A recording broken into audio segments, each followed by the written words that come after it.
Good news, boys. It's 20% off to travel on Eastlink on weekends and public holidays with a car tag. So, with the money you'll save, you'll have enough. Enough for what, Coach? My birthday present next week. And I have my eye on some sparkly gold footy boots with some pandas on them. Get a breeze tag and use Eastlink, the quickest way to get around Melbourne's East. Arrive fresher, play better. Eastlink, it's time better spent. In sparkly boots. Program sponsor. It can be difficult booking an appointment with your GP when you need medical care urgently. But at Akira Urgent Care, Australia's first walk-in medical and emergency clinic, you don't need an appointment and you don't have to wait. Walk in at 157 Scoresby Road, Baronia, or call us on 9839 3333. That's 9839 3333. Akira Urgent Care. We'll have you off the sidelines in no time. Station sponsor. Own a smartphone and love the Eastern Football League? Then the EFL mobile web app is a must for you. Go to m.efl.org.au to access fixtures, results and ladders for all EFL grades. You can also receive live around-the-ground scores every Saturday afternoon right from the palm of your hand. And contribute to the mighty EFL forum while you're online. Download the EFL app to go live and local for your footy this season right from the palm of your hand. For all things EFL, the Eastern Football League lovers, one of the punishments is you've got to get a spray tan the Friday night before a game. Oh, nice. Wash all the jumpers. And of course, he is Glenn Harcher, and welcome to the program tonight. G'day, Glenn. G'day, guys. How you going? If it was up to Dino, he's winning the league DNF, our BNF. How much longer we've got to see Stewie Wine going around in the Eastern Football League? Probably about 1/4. 6 p.m. every Wednesday on 98.1 Radio Eastern. EFL.org.au is a must visit for the die-hard Eastern Football League fan. In our news section, check out the latest news, feature articles and video programs, including the Friday preview. Have your say in the EFL poll, tip against your mates in the Vibromania tipping competition, and voice your opinion on the mighty EFL forum. Best of all, you can listen back to any EFL radio program at any time. To go live and local for your footy, head to efl.org.au. The warm-up continues right here on EFL Saturday. Welcome back out to Zerby's Reserve, and we said before the break it was an absolute cracker going on in the Reserves game. It's getting even closer as Doncaster East go forward. They currently lead by 5 points and can almost pretty much put the sealer on the game, and I reckon they have, Ben Waterworth. Oh, look at the faithful get up and about in the club rooms. They're very, very excited. Now, it's been a fantastic game, sort of just watching on in the background as it's gone. So that takes Doncaster East to 14-13-97 to Mooroolbark 13-8-86, and it sets the tone for what should be a very interesting game, Dyson. Now, we've spoken a lot about both the ins and outs for both these clubs. Where do you see this one being won and lost in terms of maybe a few new recruits stamping their authority pretty early? Yeah, both teams have got some young under-19s players in. Matty Polkinghorne mentioned before, and a couple of players, and Jade Bishop was one. I think he played in the grand final last year, so watch out for young Jade. And Steve Buckle mentioned Dylan Agnew, who's certainly been a really impressive player in the 19s over the past couple of years. And most people would know about Jack Martin, who's certainly had a fantastic past couple of years. You know, he was part of that Doncaster premiership side in 2011 when he played, I think, as an 18-year-old on that occasion. So he's certainly been a very good acquisition for Doncaster East, and he gets his opportunity here today. The flair, I think, of Carl Peterson will be massive. This guy is something special, and we heard Bucksy talk about how he's been, played at the highest level and really wants to tap into his brain in that sense. So watch out for Carl Peterson. He might be the difference between these two sides, but Mooroolbark have plenty of class through the midfield. Matty Polkinghorne certainly epitomises that class. Scotty Demetrio returns. Mike Smith's out there. They've got plenty of options. I just struggle how they're going to kick their goals today, Dice. That's how I think. That's why I think Mooroolbark might go down, and Donny East could get the chocolates in a bit of a mini upset. It's an interesting one. Like, you look at both lineups, and it's a fair bit of class. And you spoke about Carl Peterson. I think he becomes the X factor, and he's probably the difference going into this game. If he can sort of pick up and maybe kick a couple of goals and really make the difference in 5-10 minute bursts, I think that could help Doncaster East get the chocolates. Yeah, he's that kind of player, and ever since he came through to the club in the past couple of years, he's been able to do that. In a couple of games last year, just a 10-minute batch where he was able to take a couple of big marks and kick a couple of really important goals was crucial for Doncaster East. So watch out for him today. He could be the difference. Joel Roos is another player. Time to introduce some of the call team. Nice of some of the call team to finally rock up at 2:04. Let's introduce the stats team today. That is led by Grant Soupy Campbell, the number one stats man here in the EFL media team. Good to have you on board for 2014, Soupy. Good afternoon, Ben. Great to be here. And looking at it from a stats perspective, tough ask for Doncaster East today. If Mooroolbark stats from last year hold up, Mooroolbark won 8 out of their 9 away games, and they were the best side in opening quarters, winning 16 out of 18. They were the best final quarter side, winning 15 out of the 18. While Doncaster East, they only won 5 opening and 5 closing quarters for the year. So it'll be interesting to see round 1 if that's got any relevance, or has Doncaster East improved in those areas. Right off the top, Grant Campbell comes prepared with all the stats that matter. Thanks to Yarra Valley Water. Be smart, choose tap. Special comments, men, this afternoon. We have got 2 elder statesmen ready to dissect this game beforehand and, of course, during the game as well. Let's introduce the man who is just on the he's just on the tip of everyone's tongue at the moment because his top 50 is out in the record today. But we've been sworn to secrecy not to say anything until the huddle next Wednesday as the siren goes. Doncaster East win by 11 points, right under the lines. And on that note, on that positive note, Wayne Brasher, good afternoon. Good afternoon, BW, and good afternoon, listeners. There's going to be a fantastic game here this afternoon. The return of Paris Harvey to Doncaster East will make an interesting recipe for the afternoon. Yeah, it will be. That's certainly the, I think, major storyline to come out of the game, and a big reason why we've come out to see how the Lions treat their old coach, Paris Harvey. Let's get stuck into another special comments man. He joins us off the back of a fine performance in the Bayswater Mulgrave game. He's back for another stint at Division 2. He's the fossil of the EFL media team, the wise man in a more polite tone, Ray Baird. Hello, Raymond. Good afternoon, Ben. And as Brash said, look, it's great to be out here at Zuby's. Always a good game when you come to Donny East, and really looking forward to it. The only thing I will say, Grant Campbell, very impressive with his stats, but that was last year. Grant means absolutely nothing this year. Oh, you never know, but Soupy just comes prepared. He knows how to roll on the EFL media team and always does his finest work on 98.1 FM. Hope you can stick around right throughout the day on 98.1 FM, and of course we're now streaming through efl.org.au. Hello, if you're tuning in on the streaming. Let's whip around our special comments men here and just see where this game might be won and lost. Ray, I think you saw a fair bit of these two teams last year. Of course, you mentioned that that accounts for nothing now.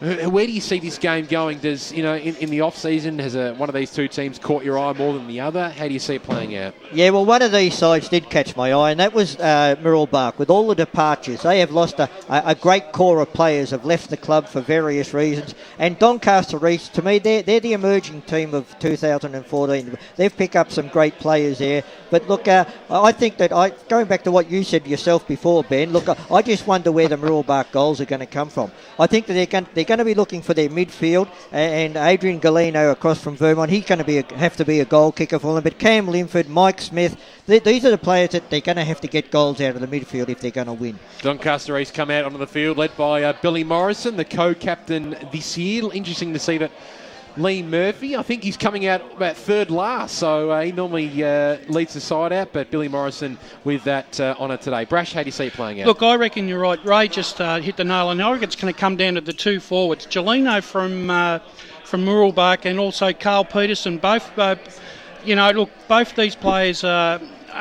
enigmatic at best, but on their day, they're match winners. Adrian Gelino will probably will relish the chance of playing regular first-grade football with Mooroolbark this year. And I expect him to probably be a 50-60 goal kicker. Can he make that step, Brash? You've been watching Vermont, obviously, for a while. He was the number one goal kicker in the reserves last year. Always struggled. We saw Galeno play actually a fair few senior games. Yes. Because particularly he was tended to be brought in against the bigger sides, against Noble Park and Bourne. He just always struggled to make that transition. Can he do it in Division 2 seniors? I actually think he can, Ben. I mean, look, whether you like it or not, I think there's still a little bit of a grade step between first and second division. That being said, though, you can't afford to take your foot off the pedal. Look at Wayne McInerney. Wayne McInerney played first grade at Vermont and also made a name for himself down at Bayswater. Yeah. So Adrian can do the same thing. But really, the bloke, I actually reckon the bloke that could set the crowd alight today is Carl Peterson. Oh, yes. An ex-AFL guy. I mean, look, he's last year he probably was very inconsistent. This year they've handed him a leadership role, and I think that might make the difference with him this year. Oh, he's certainly a crowd favourite, and he's fitted into the club culture really, really well this afternoon. We'll welcome back to the broadcast Ben Warren-Smith, who's been mingling amongst the besties here at Zerby's Reserve. Benjamin, it's a good atmosphere here today, isn't it? It's a great atmosphere. The car park's full. There's a pretty decent crowd coming in. I would have liked to have seen a few more people, but traditionally down at Doncaster East, people will arrive late at the start of the game, although the game's already late. So if you're still heading down towards Zerby's Reserve, come on in, park down at the bottom of the car park, walk your way up and get set for a big game of football. It's a ripping place to watch football from, no doubt, and we love coming out here to Zerby's. Both teams are warming up as we speak. Umpires are starting to make their way out to the positions. You mentioned Adrian Galeno before, Brash. He'll be wearing number 4 today. Scotty Demetrio returns to the number 15 Guernsey as well. So watch out for some of those players today. BWS, all bias aside, how do you see this one going down this afternoon? It's like I said last night, Ben. It's round one. It's such a hard round of football to tip year in, year out, and generally I will go for the home side. It's not going to be any different today. I'm excited about what I'm going to see from Carl Peterson this afternoon. He's put in a very big pre-season, Carl, added to the leadership group, as we heard from Buxy as well, so he's going to take on that extra responsibility really well. So expect a big game from him. Really excited to see Jared Marshall return to the side as well. Of course, broke his leg against Doncaster in that final game of the season where Doncaster got relegated in 2012. He was a huge loss for the side last year. Although they don't have best and fairest winner Ash Neville playing today, that's a big loss for them. But looking forward to seeing how Hamish Hosking will go. Anthony Hickey, as we've already discussed, moving up from Division 3 to Division 2, he'll just fit in absolutely perfectly. Knows his role and knows how Steve Buckle coaches the game as well. So looking forward to that. But of course, Billy Morrison and Joel Roos, they're two big players that if they stand up, along with Tim Whitty and Murph, Doncaster East are the team to beat today. Let's go down boundary side for the best ground reporter in the business. Whether it's weather, humidity, ground condition, you'll get it all right now with Damien Watson, thanks to Akira Urgent Care. Damo. Here at Zerby's Reserve, the crowd have turned up. It's fantastic. There is a bit of overcast cloud cover at the moment on top of the ground, which might make things interesting, but there's a maximum temperature expected of around 22 degrees, so quite pleasant. The rain obviously came in the morning.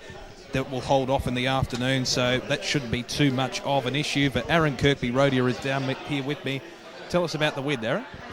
It's a bit of a swirly wind going northwest. That shouldn't affect conditions, though. Not really any goal advantage. Magnificent work from our Akira Urgent Care boundary riders. We'll have to say the Lavinia Nixons of the EFL media team is Damien Watson and Aaron Kirkby-Rodia. They'll be riding the boundary thanks to Akira Urgent Care today. Soupy, let's get your tip before we get stuck into this game.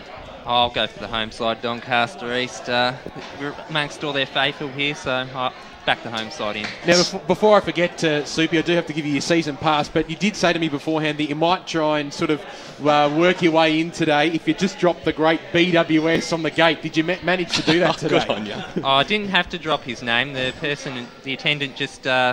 They knew the media team was here, so they said, right this way, and let me in very nicely. He did. Great work to the Doncaster East gate attendants. He did say to me, BWS, beforehand, I might just drop BWS if they do ask you what you're doing here today.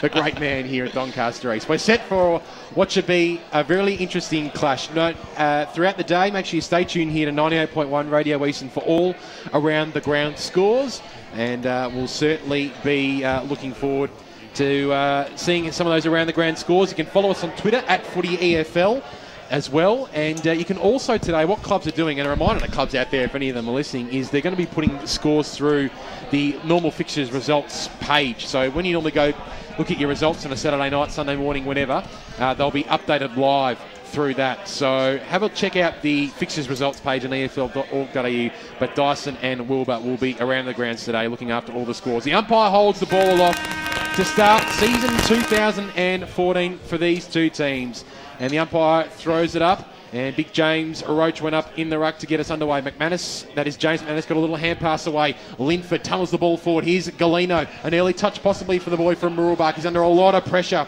Big tackle by Joel Perrott on that occasion. Mustangs still with an opportunity, but the Lions will clear. Franklin now off half-back. Got a little kick out wide to the co-captain Lee Murphy. Spears on the left boot, but straight to an opposition player. Newman received it for the Mustangs. A little hand pass, only went 5 metres further forward. And it'll be tossed back in, Boundary. about 90 metres out from Mooroolbark's goal. Let's go down boundary side, Damo. Benches for both sides for Mooroolbark, Thomas Price, Cam Westwood, Steve Kelton and Callum Herverton. And for Doncaster East, Jared Lover, Dylan Agnew, Jared Marshall and Jack Bart. Thanks, Damo. All thanks to Akira Urgent Care down boundary side. Luke McDonald's wrapped up in a tackle at the edge of the centre square.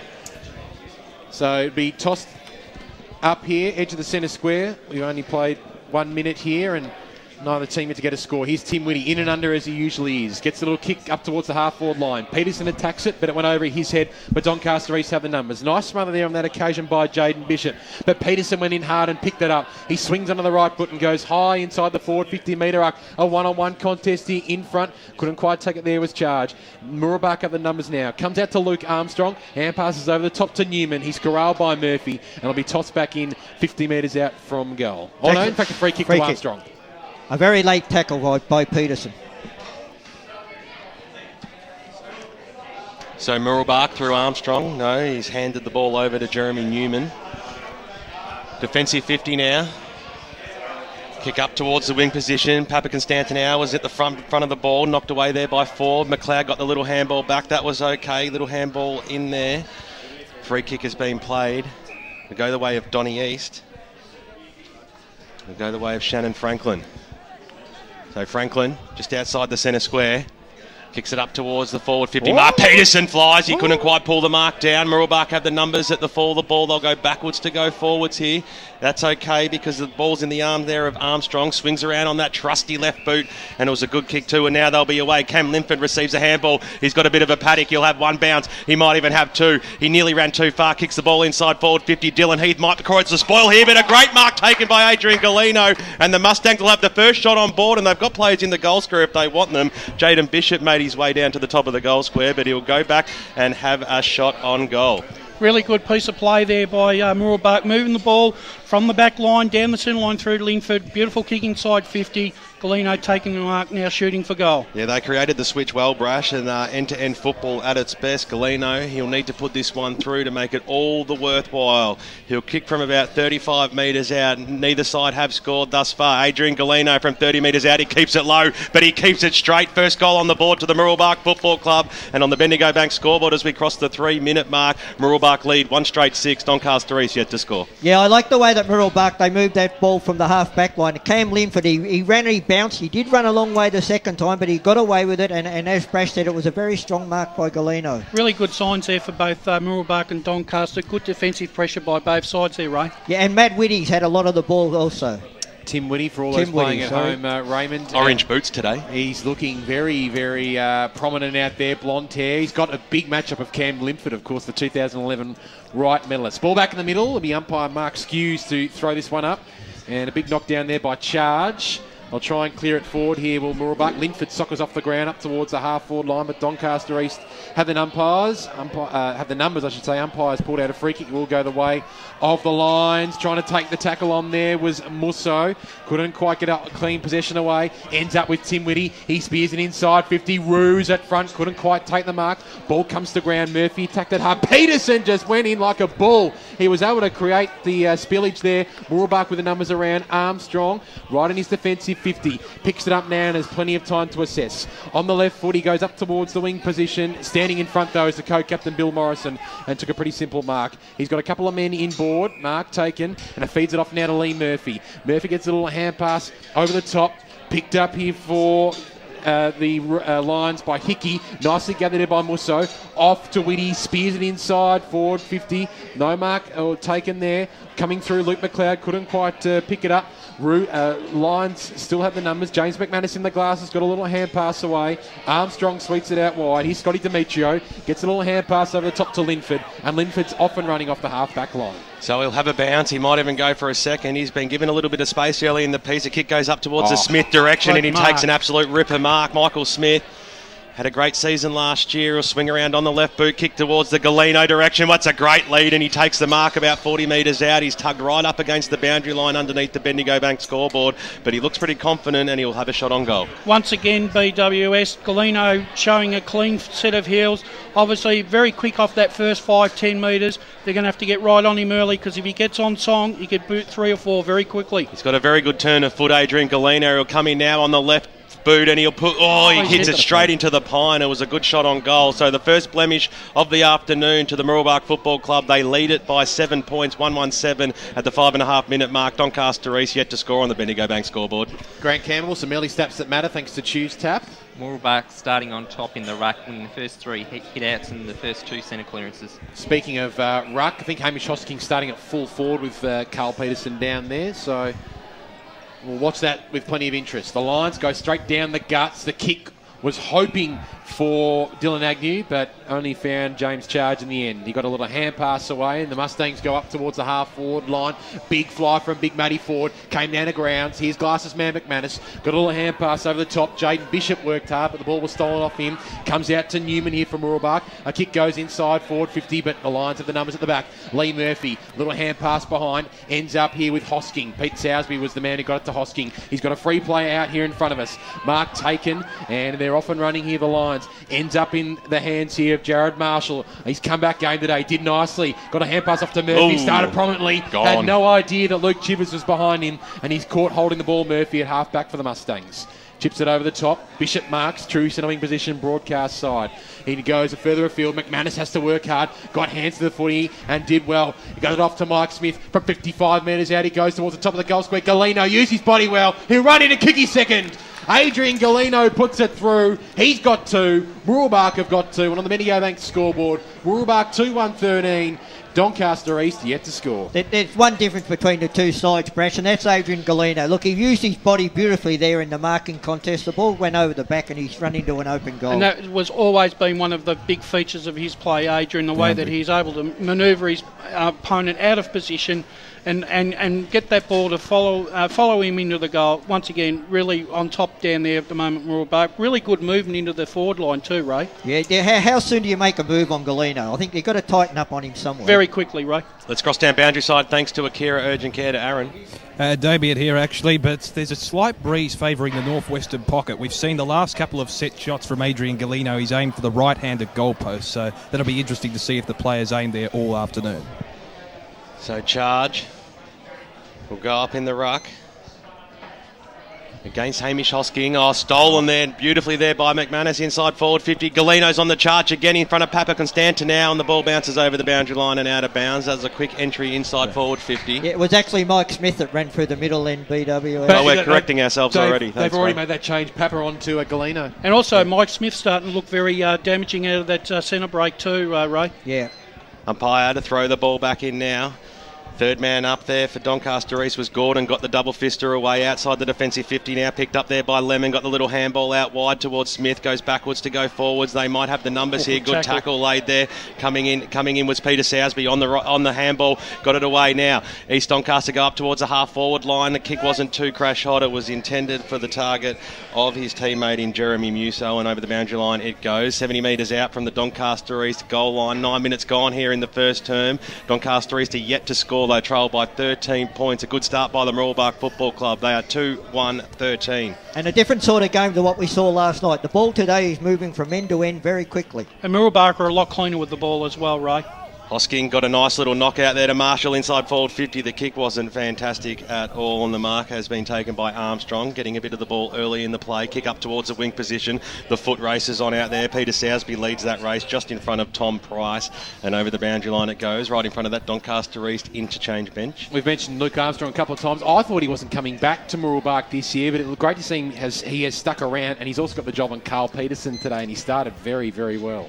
Hosking He'll go up in the ruck. He took it on the second bite, got a little handball away. It went nowhere. Kick goes up in the air, up towards the half-forward line from Mooroolbark. Morrison got one bite on it, couldn't quite pull the ball down. Mooroolbark scramble a kick inside forward 50. Now the race is on. Galeno, the man in the moment, came in very hard. McManus came in for support. Galeno will go after it again. McLeod's right on his hammer. Bouncing football. In fact, that time it was Anthony Hickey. Gets around with the one sleeve. Handballs back. He put his teammate under a lot of pressure, but had the poise. Got it back and then kicked it out towards the wing position. Pavic and Stantonow's going to leave it there. He probably should have gone for it, trying to allow Lowther to run onto the football, but over the boundary line it goes, and we'll have a boundary throw in here, right in front of the super box here at Doncaster East.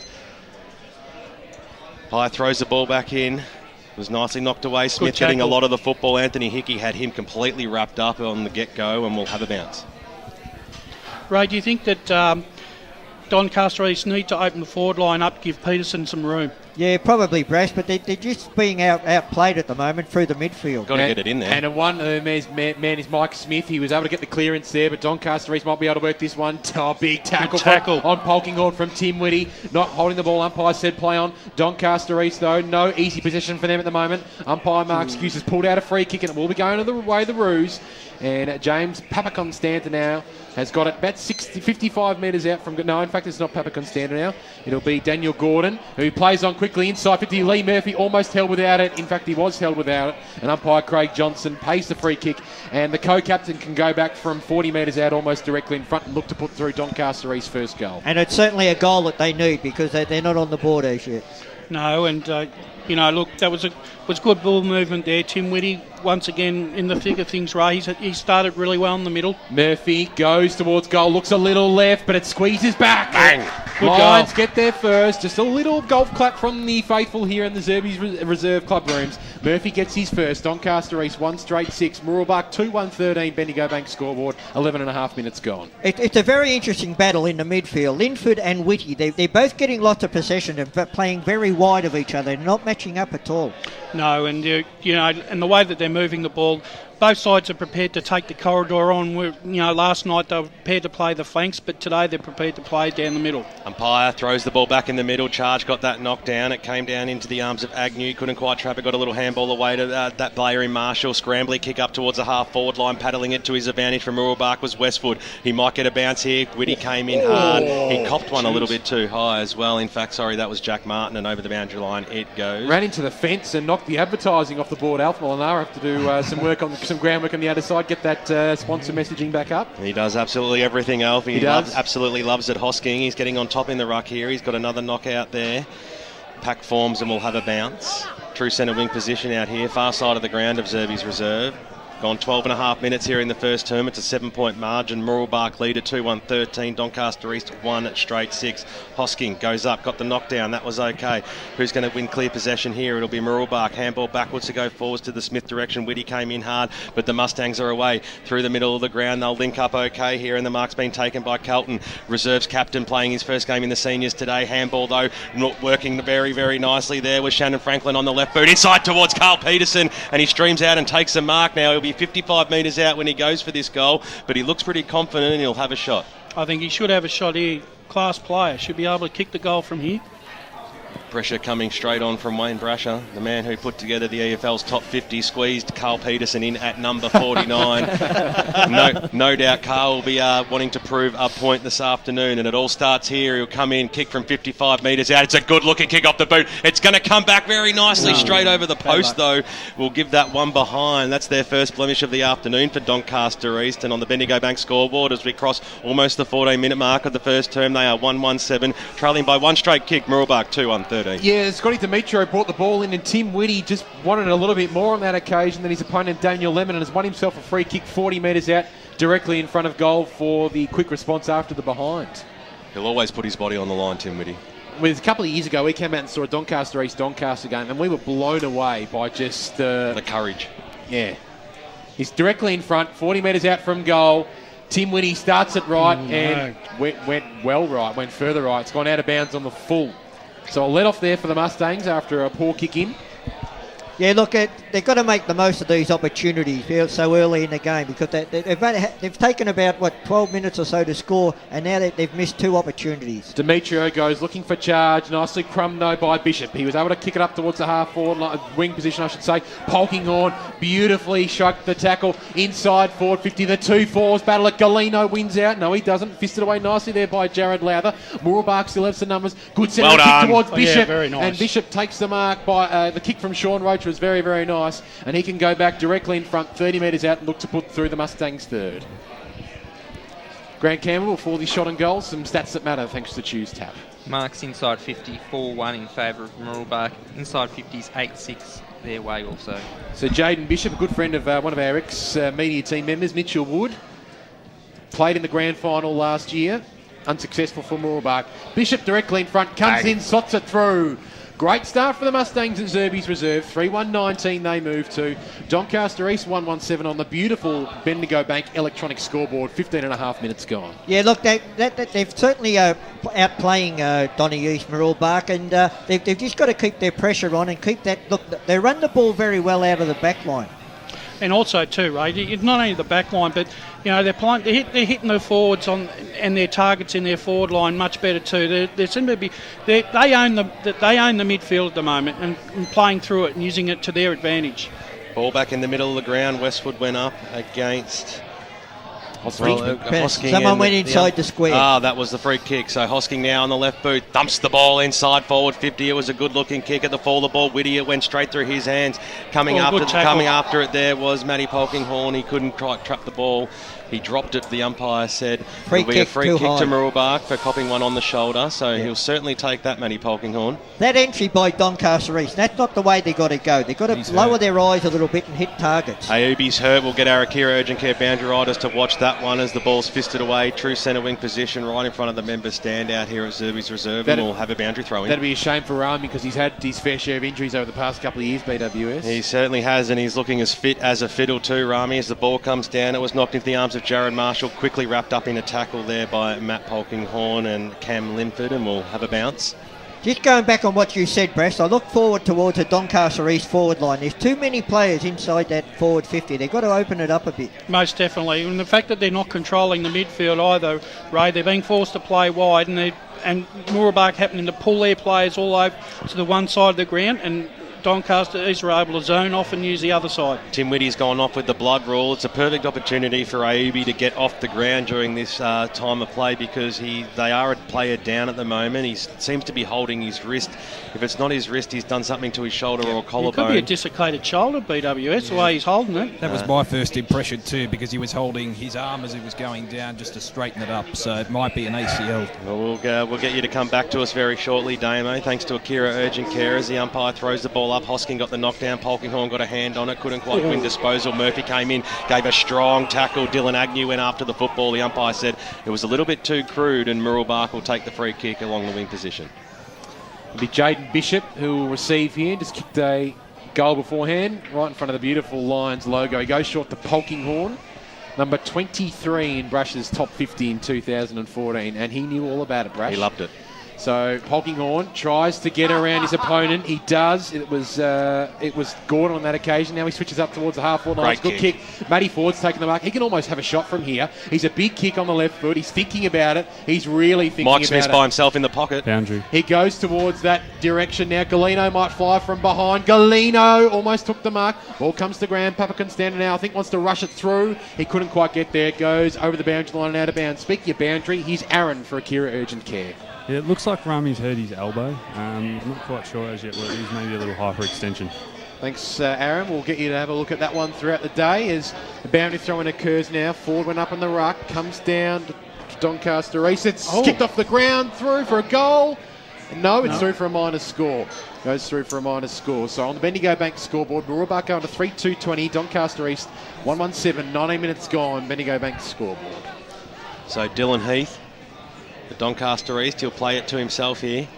He'll drive the ball outside that defensive 50 zone, and it was a beautiful kick too. Found his Dylan Agnew right on the chest. Stage one complete here for Doncaster East. They chip further afield here. Far side of the ground out here, a 13-point margin to the Mooroolbark Football Club as we almost cross time on in the first term. In the middle of the ground, the mark has been taken there by David Cooper. Got the little handball across to McLeod, got the handball on further across to Batsanis, back to McLeod. Unorthodox left foot kicking style goes up towards the half-forward line, really done there by Perotta. And the umpire said he held enough of it or he was held without the football. Nonetheless, he has the ball and he kicks it inside forward kick. 50. They've got players all by themselves. Mike Smith did a fantastic job to put the spoil on Lee Murphy, looking away from the football, but he didn't foul him, and over the boundary line it goes for a boundary throw-in. Don't know if anyone saw that one, but everyone knows what a falcon is. Yeah, that one's straight onto the bonce of Lee Murphy. That'll almost give you a headache. Umpire throws the ball back in now. Cooper had the front spot at the fall of the ball. Agnew snaps it around the body. It was a high up and under kick up towards the forward line looking for Muso on the fall of the ball. Morrison, can he put it on his boot off the ground? He got it through for one behind. That was Jared Marshall, I should say. And Doncaster East get their second point on the board on the Bendigo Bank scoreboard. They move to 1-2-8. There's 2 straight kicks in it. Doncaster East 1-2-8. Mooroolbark 3-2-20. But there's a huge difference between the both sides. There's no direction going into that forward 50 for Doncaster East. Armstrong brings it into Bishop, who marks at half-back, and that was pretty easy coming out of defence, and McManus is all by himself. Misjudged the ball, though. Ran under the footy, and Donny East do have the numbers, BWS. Lowther got a hospital hand pass away, straight back to McManus. He's got one arm free, but umpire Craig Johnson says, I want some limelight, gentlemen. We'll ball this one up on the wing. Soupy, thanks to Yarra Valley Water, Be Smart Shoes Tub. Yeah, the battle in the rucks really evened up now. 9 hit-outs to 7 in favour of Doncaster East. They did lose the first 3, so Hosking having some impact there. And his partner in crime, David Cooper, will go up in the ruck against James Charge on this occasion. Give that one a charge. Got it towards the Polkinghorne direction. Beautifully roved by Linford. Got away from the tackle of Luke McLeod very easily. Got a hand pass inboard. Newman's kick up towards Ford on the lead. A slips catch. Not quite taken Tubby Taylor style. Falls to the ground, and Papa Constantine now got a hand pass over the top to Martin. Martin now spears it up towards the half-forward line. The kick was looking for Musso and found him. Did he take the mark inside the boundary line? He did. Musso's now true centering position on the outer side. He's got a lot of players in front of him, but Mooroolbark have done well to get back. 25-metre penalty. So Musso will be advanced another 25 metres. This will almost take him to about 55 metres out from goal. You'd have a shot from there. No, the umpire's actually inside forward 50. So he'll kick from right on 50, and this will look to put through Doncaster's second. Doncaster East second, I should say. It's blasphemy saying Doncaster in these club rooms. So Musso now has got about 50 metres to cover, a 45-degree angle. You'd think he'd be able to get the distance from here. Kicking against the breeze. It's a high kick. Used the wind well. Yeah. Kicks the goal. Very nicely done. Jeremy Musso, he puts through his first. Donny East 2-2-8. Mooroolbark 3-2-20. 22 minutes gone first term. Bendigo Bank scoreboard, Brash. Yeah, look, the last couple of minutes, Doncaster East start to work their way back into the game there. Still not taking control of all their opportunities, Ray. Yeah, no, and they still haven't got any method going into that forward line. That's a real worry for me. So on the Bendigo Bank scoreboard, it's a pretty good first term here. Free-flowing football, players going hard at it. The umpire throws the ball aloft again. Nice knockdown there by Charge. He gained every bit of 25 metres there. It went straight to the arms of Peter Sowersby, who paddles it to his advantage. Caught one over the shoulder. He might be okay here. Papa Constantine now arches it back. Got the little handball away towards the Marshall direction. Charging through there with Smith. Got his handball away. Mooroolbark might be on here. Polkinghorne still inside the centre square. Takes a long wide handball out towards the Jordan direction. Right on his hammer out there is the player in Jack Martin. He put the pressure on to spill the football. Papa comes in. Gets a handball over the top towards the Cooper direction. The big man will have to get down low. He did extremely well to get the handball away to McLeod. In fact, that was Hickey that time. Got the handball away. McManus, handball as well. Stream of handball, sees the ball end up towards the Lemon direction. He got wrapped up in a tackle. This is hard football inside time on in the first term, and we'll have a bounce. Ray, the Mooroolbark tackling has been fantastic in this first quarter. They're making Doncaster East earn every possession. Yeah, look, there's a lot of pressure on the Doncaster player that's got the ball. There's no doubt about that, Brash. So the umpire threw the ball up. Polkinghorne got wrapped up quickly in a tackle, and we'll basically have a restart. As the umpire throws the ball aloft. Cooper versus Charge. Charge got the knockdown towards the boundary line, right near our Akira Urgent Care boundary riders, and we'll have a boundary throw-in. 24 minutes gone here in the first term. 6 points is the margin. Hope you're enjoying Game Day on 98.1 Radio Eastern and streaming live on EFL.org.au as the kick from Mooroolbark goes inside forward 50. Galeno, he's in the front position. He's a clever footballer, Galeno, and make that number 3 straight over the goal umpire's head. And Mooroolbark have their fourth on the board here. 25 minutes gone here in the first term, and on the Bendigo Bank scoreboard, they move to 4 goals to 26. Doncaster East, who have been peppering over the last 6 or 7 minutes, 2-2-14. Yeah, look, that was great positioning by Galeno there. But look, his opponent, Lowther, did nothing wrong. It was just a bounce favoured Galeno once it hit the ground. Most definitely. Let's cross down boundary side. Thanks to Akira Urgent Care, Damo. Just a quick number change for your benefit, boys. Lachlan Sutherland is now under 36 Guernsey instead of the number 5. Thank you very much, Damo. We'll make that adjustment as it's thrown back up in the middle here. Going in hard was Murphy. Tried to feed it out. Linford collided with his own teammate Lemon. He's immediately wrapped up once again and be balled up. Grant Campbell, some stats that matter thanks to the Yarra Valley Border Be Smart Choose Tap. Another blood rule. Inside 50s, 11-10 in favour of Mooroolbark. The contested possessions also their way, 37-31. Grant Campbell, thanks to Yarra Valley Border Be Smart Choose Tap. That blood rules for Daniel Lemon, who was, I reckon, clearly Mooroolbark's best player in the Division 2 Grand Final last year against Montrose. Kicked 4 goals and was just everywhere. Third man up there was Mike Smith from the secondary ball up to 20 metres further forward. BWS's man Pete Sowsby picks it up. He's immediately wrapped up and it'll be balled up. Edge of the centre square in favour of the Mustangs. They lead this one by 2 straight goals. 26 minutes gone. Bendigo Bank scoreboard in the first term. Big thump forward by Charge on that occasion, only as far as Heath. He goes up towards the Peterson direction. Good, too strong. Positioned himself nicely against Armstrong. He takes the mark 70 metres out from goal. He's got Ruse leading towards the pocket. Goes to the opposite one. It's a very good kick just over the head and through the hands of Hickey on that occasion. He still keeps the ball in play from the impossible angle. Anthony Hickey! Great play. Wonderful play from the Heathmont recruit, and he puts through his first for the Doncaster East Footy Club. 3-2-20 the Lions, Mooroolbark 4-2-26. 26 minutes gone, Bendigo Bank scoreboard. That just shows the class there of Hickey, Ray. Fantastic. Just slightly misjudged it, but still good enough to pick up the ball and run straight into a beautiful kick for an open goal. And it was all set up by Carl Peterson, very experienced in that marking contest, and the kick was perfect.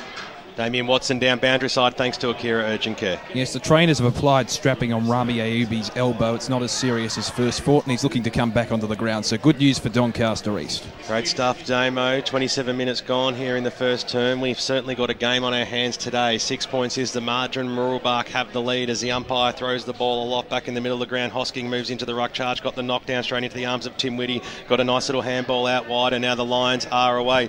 Archers are back there. Was Dylan Agnew, kicks the ball inside forward 50 towards a Peterson direction. He almost pulled down a one-hander there. McManus comes in. He's gang tackled there. Fantastic play by the Lions, Tim Whitty and Shannon Franklin, and we'll have a boundary throw in about 45-50 metres out from the Lions goal line. I think Carl's going to average maybe 3 or 4 sort of attempts at getting on someone's shoulders throughout every quarter so far. Certainly got a nice little leap about him. Whitty at the fall, the ball might be able to get boot to ball here. McManus is right on his hammer. That'll be a great battle all afternoon, and the umpire will come in and bounce it. We've moved about 15 metres closer to the Doncaster East goal line. It's true what you say about Peterson. He certainly looks like he's switched on, but they've got to give him space to let him work his craft. Umpire restarts the match now. Hosking got the knockdown. McManus came in hard, tackled by Peterson. Whitty copped one over the shoulder. The umpire said it was play on top of the goal square. This is a cheeky little kick on goal there by Anthony Hickey. Now, he kicked one from that angle only moments ago, but this one goes through for one behind. So on the Bendigo Bank scoreboard at the 28-minute mark, Doncaster East 3-3-21. It's a 5-point ball game. Mooroolbark 4-2-26. Won't be much time left remaining. Stay tuned after quarter time because Dyson and Wilbur will have as many scores as we can give you on around the grounds. A big kick from Armstrong, set up nicely for Mike Smith, who's been close to the best on ground in this quarter. He's been everywhere. Yep.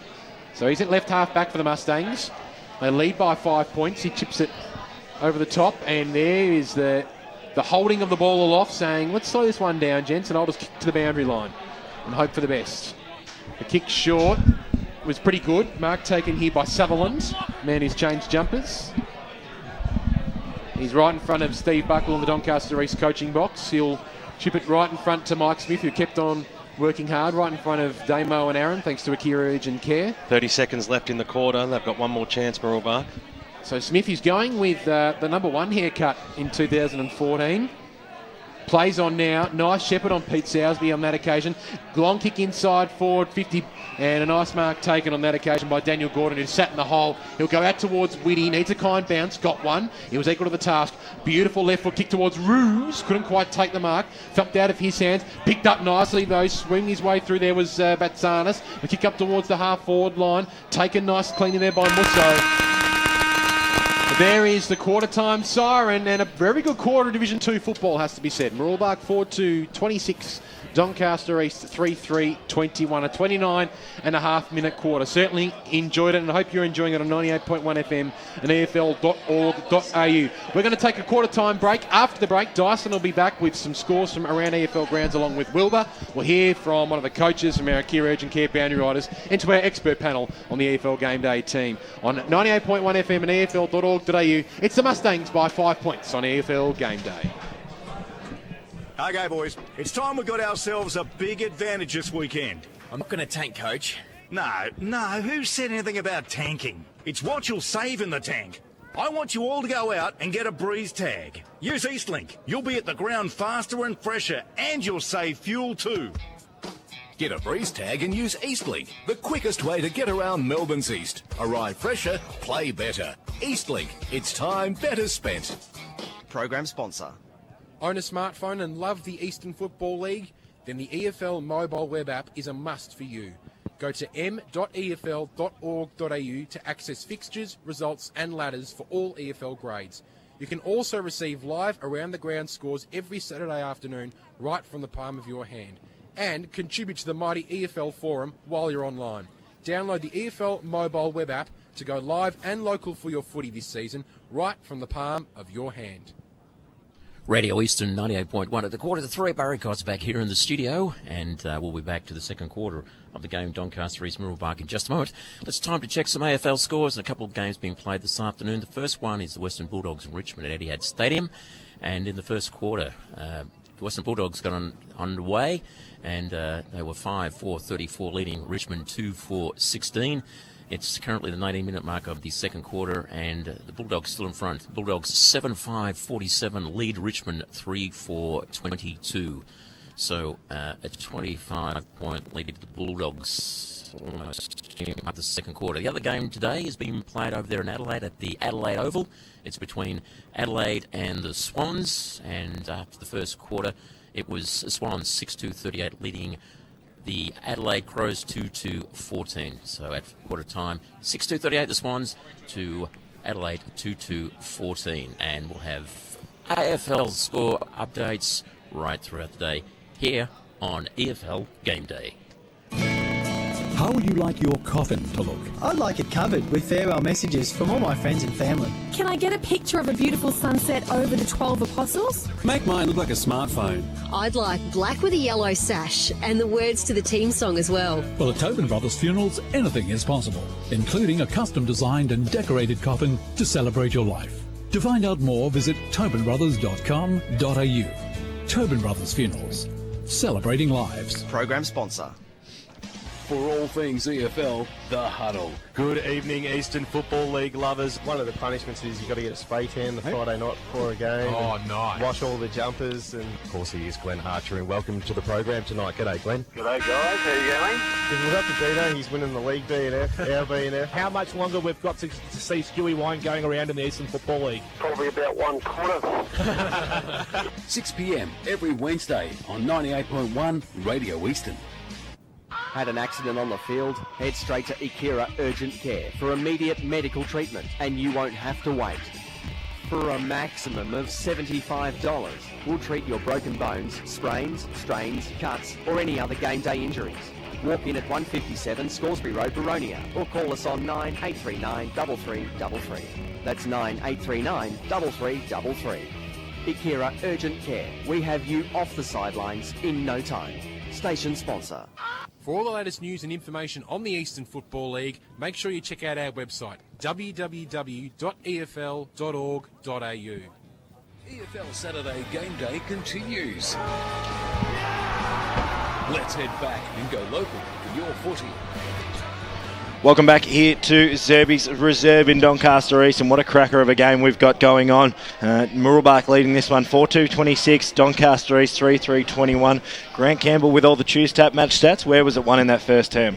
Well, it's pretty close across the board, which is no surprise given the scoreboard. Hitouts was very interesting. Mooroolbark started well, Doncaster East fought back to lead, but Mooroolbark won the hitouts for the quarter in the end 15-11. On the clearances 12-9. Not more than 4 difference in the kicks, handballs, contested and uncontested possessions. Inside 50s 13-12 in favour of Doncaster East. Marks inside 50, that could be a key one going forward. It was 4-1 in favour of Mooroolbark. If they keep that ratio up for the remainder of the game, they will get the 4 points. Yeah, look, always comprehensive is Grant Campbell with the Choose Tap match stats. Let's go around the grounds, and there's a few interesting results coming through. Thanks very much to Will Taylor. Blackburn at quarter time lead 4-5-29 over Baldwin 2-2-14. Ray Baird quite happy about his tip. South Croydon got off to a fantastic start. They lead Scoresby by 43 points, 7-2 to 1 behind. East Ringwood lead by 4 straight goals, 6-2-38 to Norwood 2-2-14. Obviously, we know Bayswater beat Mulgrave last night. East Burwood and Doncaster leading by 5 points, 2-3 to 1-4. In Division 3, it's a big lead to the Basin Football Club. They lead Glen Waverley 10-3, 63 to the Glen Waverley Hawks, 2 behinds.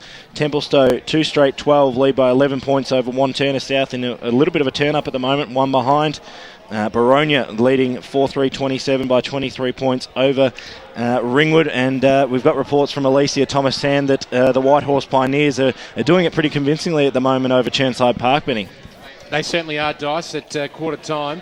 White Horse Pioneers are 6-5-41, Churnside Park 1-3-9. Aaron, thanks to Akira Urgent Care, has got Steve Buckle. Steve, the pressure was really good in that first term.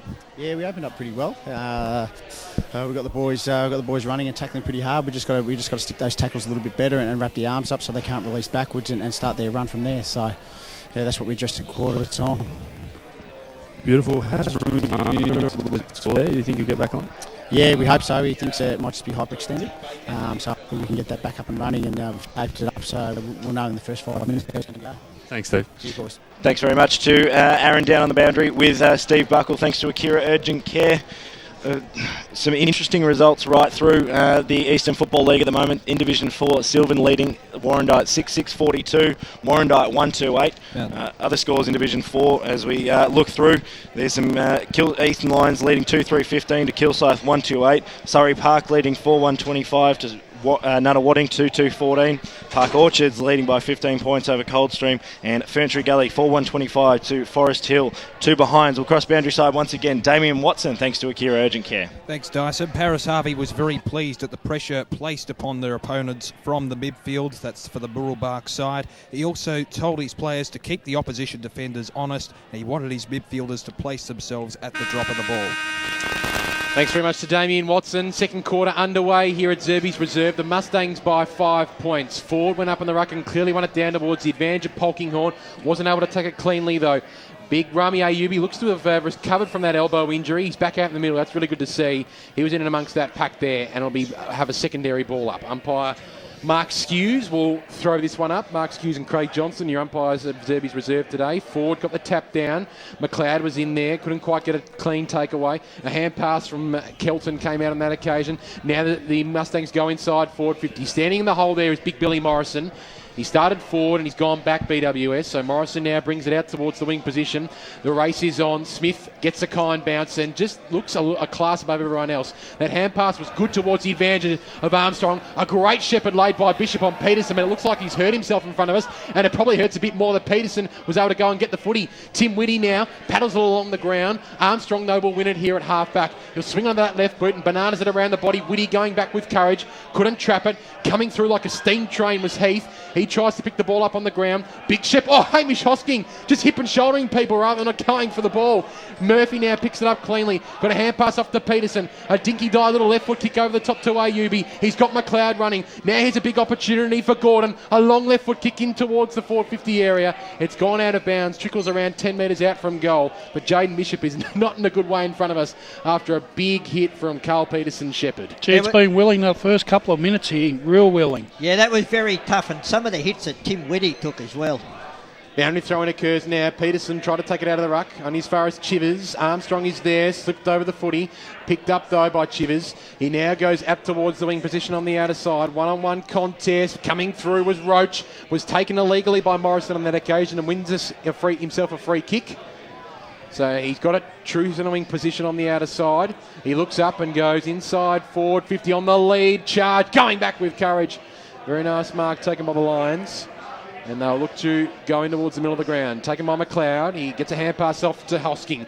Hosking inside forward 50. Peterson! Oh, good mark. Takes the mark, read it beautifully. And he can go back from 45 metres out, 45-degree angle, to look to put the Lions in front for the first time today. And Brash, that certainly justifies your 49th position in Brash's top 50. No, most definitely, Ray. It was a lovely piece of body work there. Just judged it well. Just out-positioned his opponent beautifully, and now ready to put a major on the board for the Doncaster East footy side. Carl Peterson will kick from about 45 metres out from goal. Kick looks a little left off the boot, stays left. So he's second minus score on the board.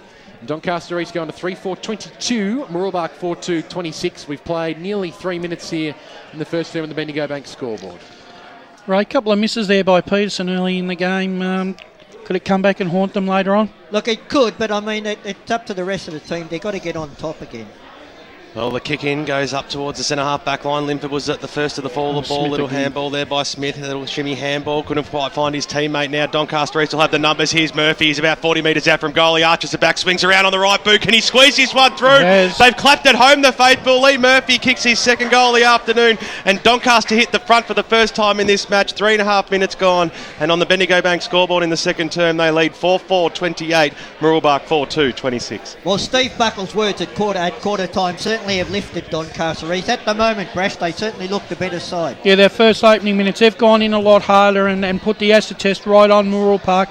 They caused that spillage there with a great tackle, moved the ball into the forward line, and well finished off by Lee Murphy. Grant Campbell, some early stats that matter thanks to Yarra Valley Water. Be smart, choose tap. Inside 50s 3-1 in favour of Doncaster East, and they've had 7 kicks to 5. Ball back in the middle. McLeod came through like a ball and tries to burge his way forward. Tim Whitty was there in support, taken without it, Luke McLeod on that occasion. In fact, he had plenty of prior opportunity to get rid of the footy, and he was caught by Jai Jordan.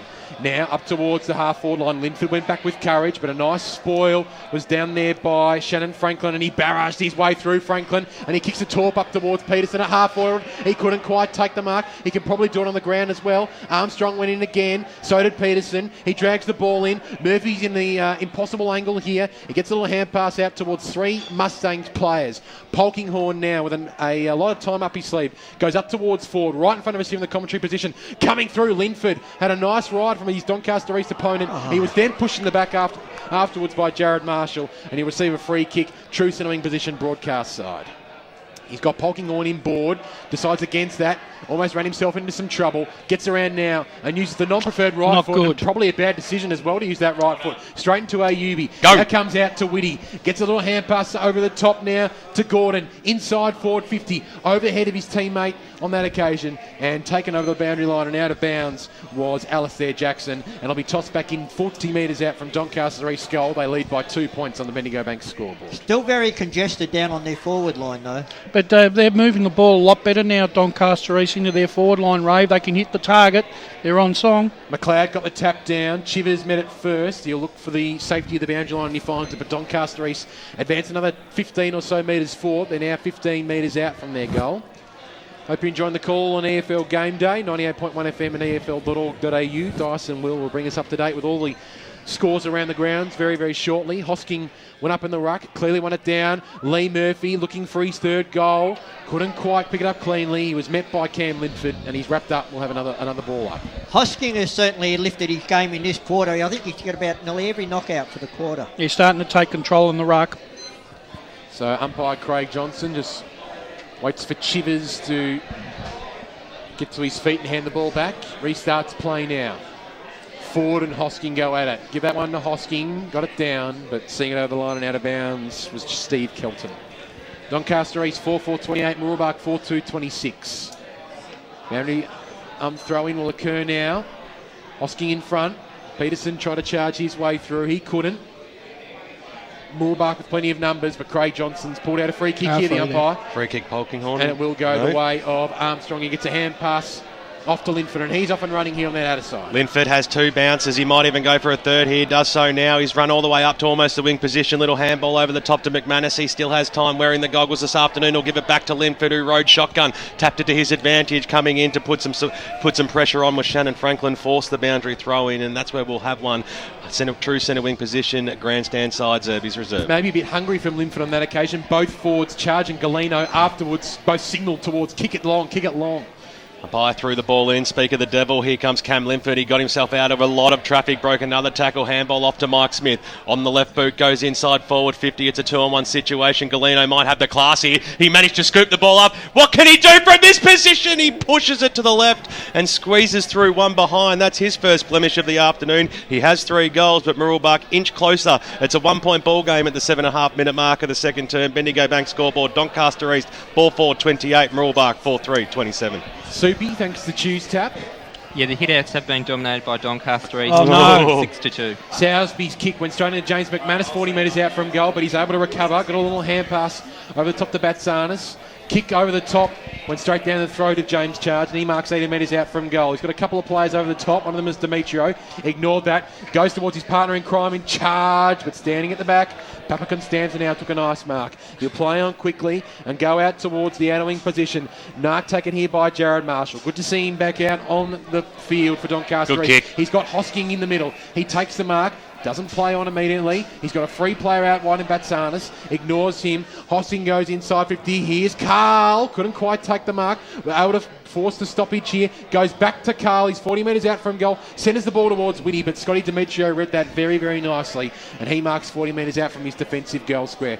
Goes out wide looking for McManus. The NBA goggles on James McManus today, as per usual. He marks true centre wing position, outer wing. Good kick. Beautiful kick in board to Daniel Lemon. He's got a lot of space. He spears the ball inside 450. Morrison getting back in the hole did really well. Chopped it off from Galeno on that occasion. Morrison, the big man, takes a bounce. Oh, no. Ran himself into trouble from Matty Oh, good tackle. Polkinghorn. Well done, Matty Polkinghorn. Great He wins tackle. himself the free kick 20 metres out directly in front of goal.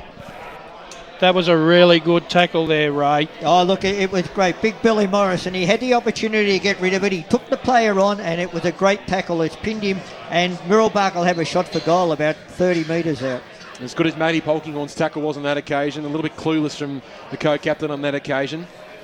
Nonetheless, Polkinghorn, considered by some on the EFL media team the best player outside of Division 1. Just missed out on the EFL Interleague side last week. Was in the emergencies. So he's obviously very, very highly rated. Comes in now, 20 metres out, directly in front. And it's a very high kick, but it's just squeezed in. So the Mustangs regain the lead at Zerby's reserve. 5-3-33 Mooroolbark, Doncaster East 4-4-28, nearly 10 minutes gone on the Bendigo Bank scoreboard in the second term. I was going to give Billy Morrison a big rap there, the way he's worked off the half-back line there this quarter, but then he's made that blue, so I'm lucky I didn't say anything, Brash. Well done, Ray. Grant Campbell, thanks to Choose Tap, some important stats that matter. Inside 50, 6-4 in favour of Doncaster East. Mooroolbark been a bit wasteful because Doncaster East have taken 4 intercept marks, and I think all of them have been around the defensive 50, and they only conceded 2 in the first half, so that might be an area they need to improve. So the ball coming back into the middle now of Zerby's reserve. It'll be Charge going up against Cooper. Fantastic game we've got here on EFL Game Day. 5 points is the margin. Mooroolbark, the away side, have the lead.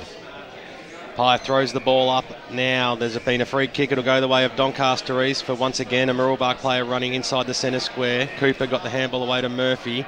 Pye said, go back over your mark. He might give it back to Murphy because he stood in the same position. Murphy, he might go out even wider here. That was good play. On the left boot, the Lions go inside forward 50. It was a nice kick and a nice mark taken by Jeremy Musso.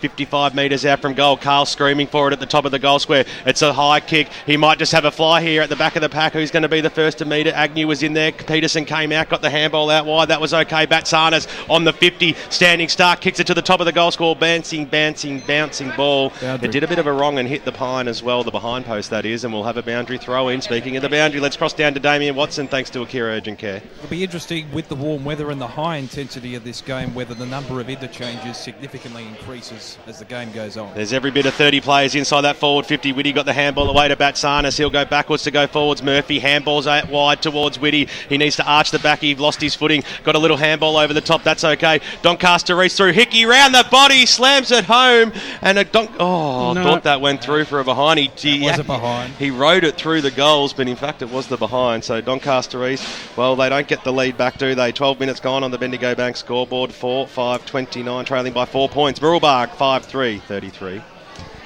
Grant Campbell, thanks to Yarra Valley Water. Some stats that matter thanks to Choose Tap. Yeah, the marks inside 50 has been a bit of a problem for both sides this quarter. Only one, in fact, to Doncaster East. Luke Armstrong brings it in towards half-back. Big fly from Roach on that occasion. Came down, trying to shrug a tackle. Was Price on that occasion. He ran straight into a Doncaster East wall. Trying to work this one out is Murphy.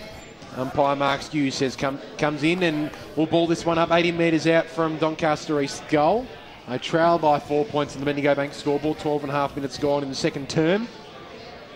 Big thump forward by Roach. Gains about 20 metres for his side.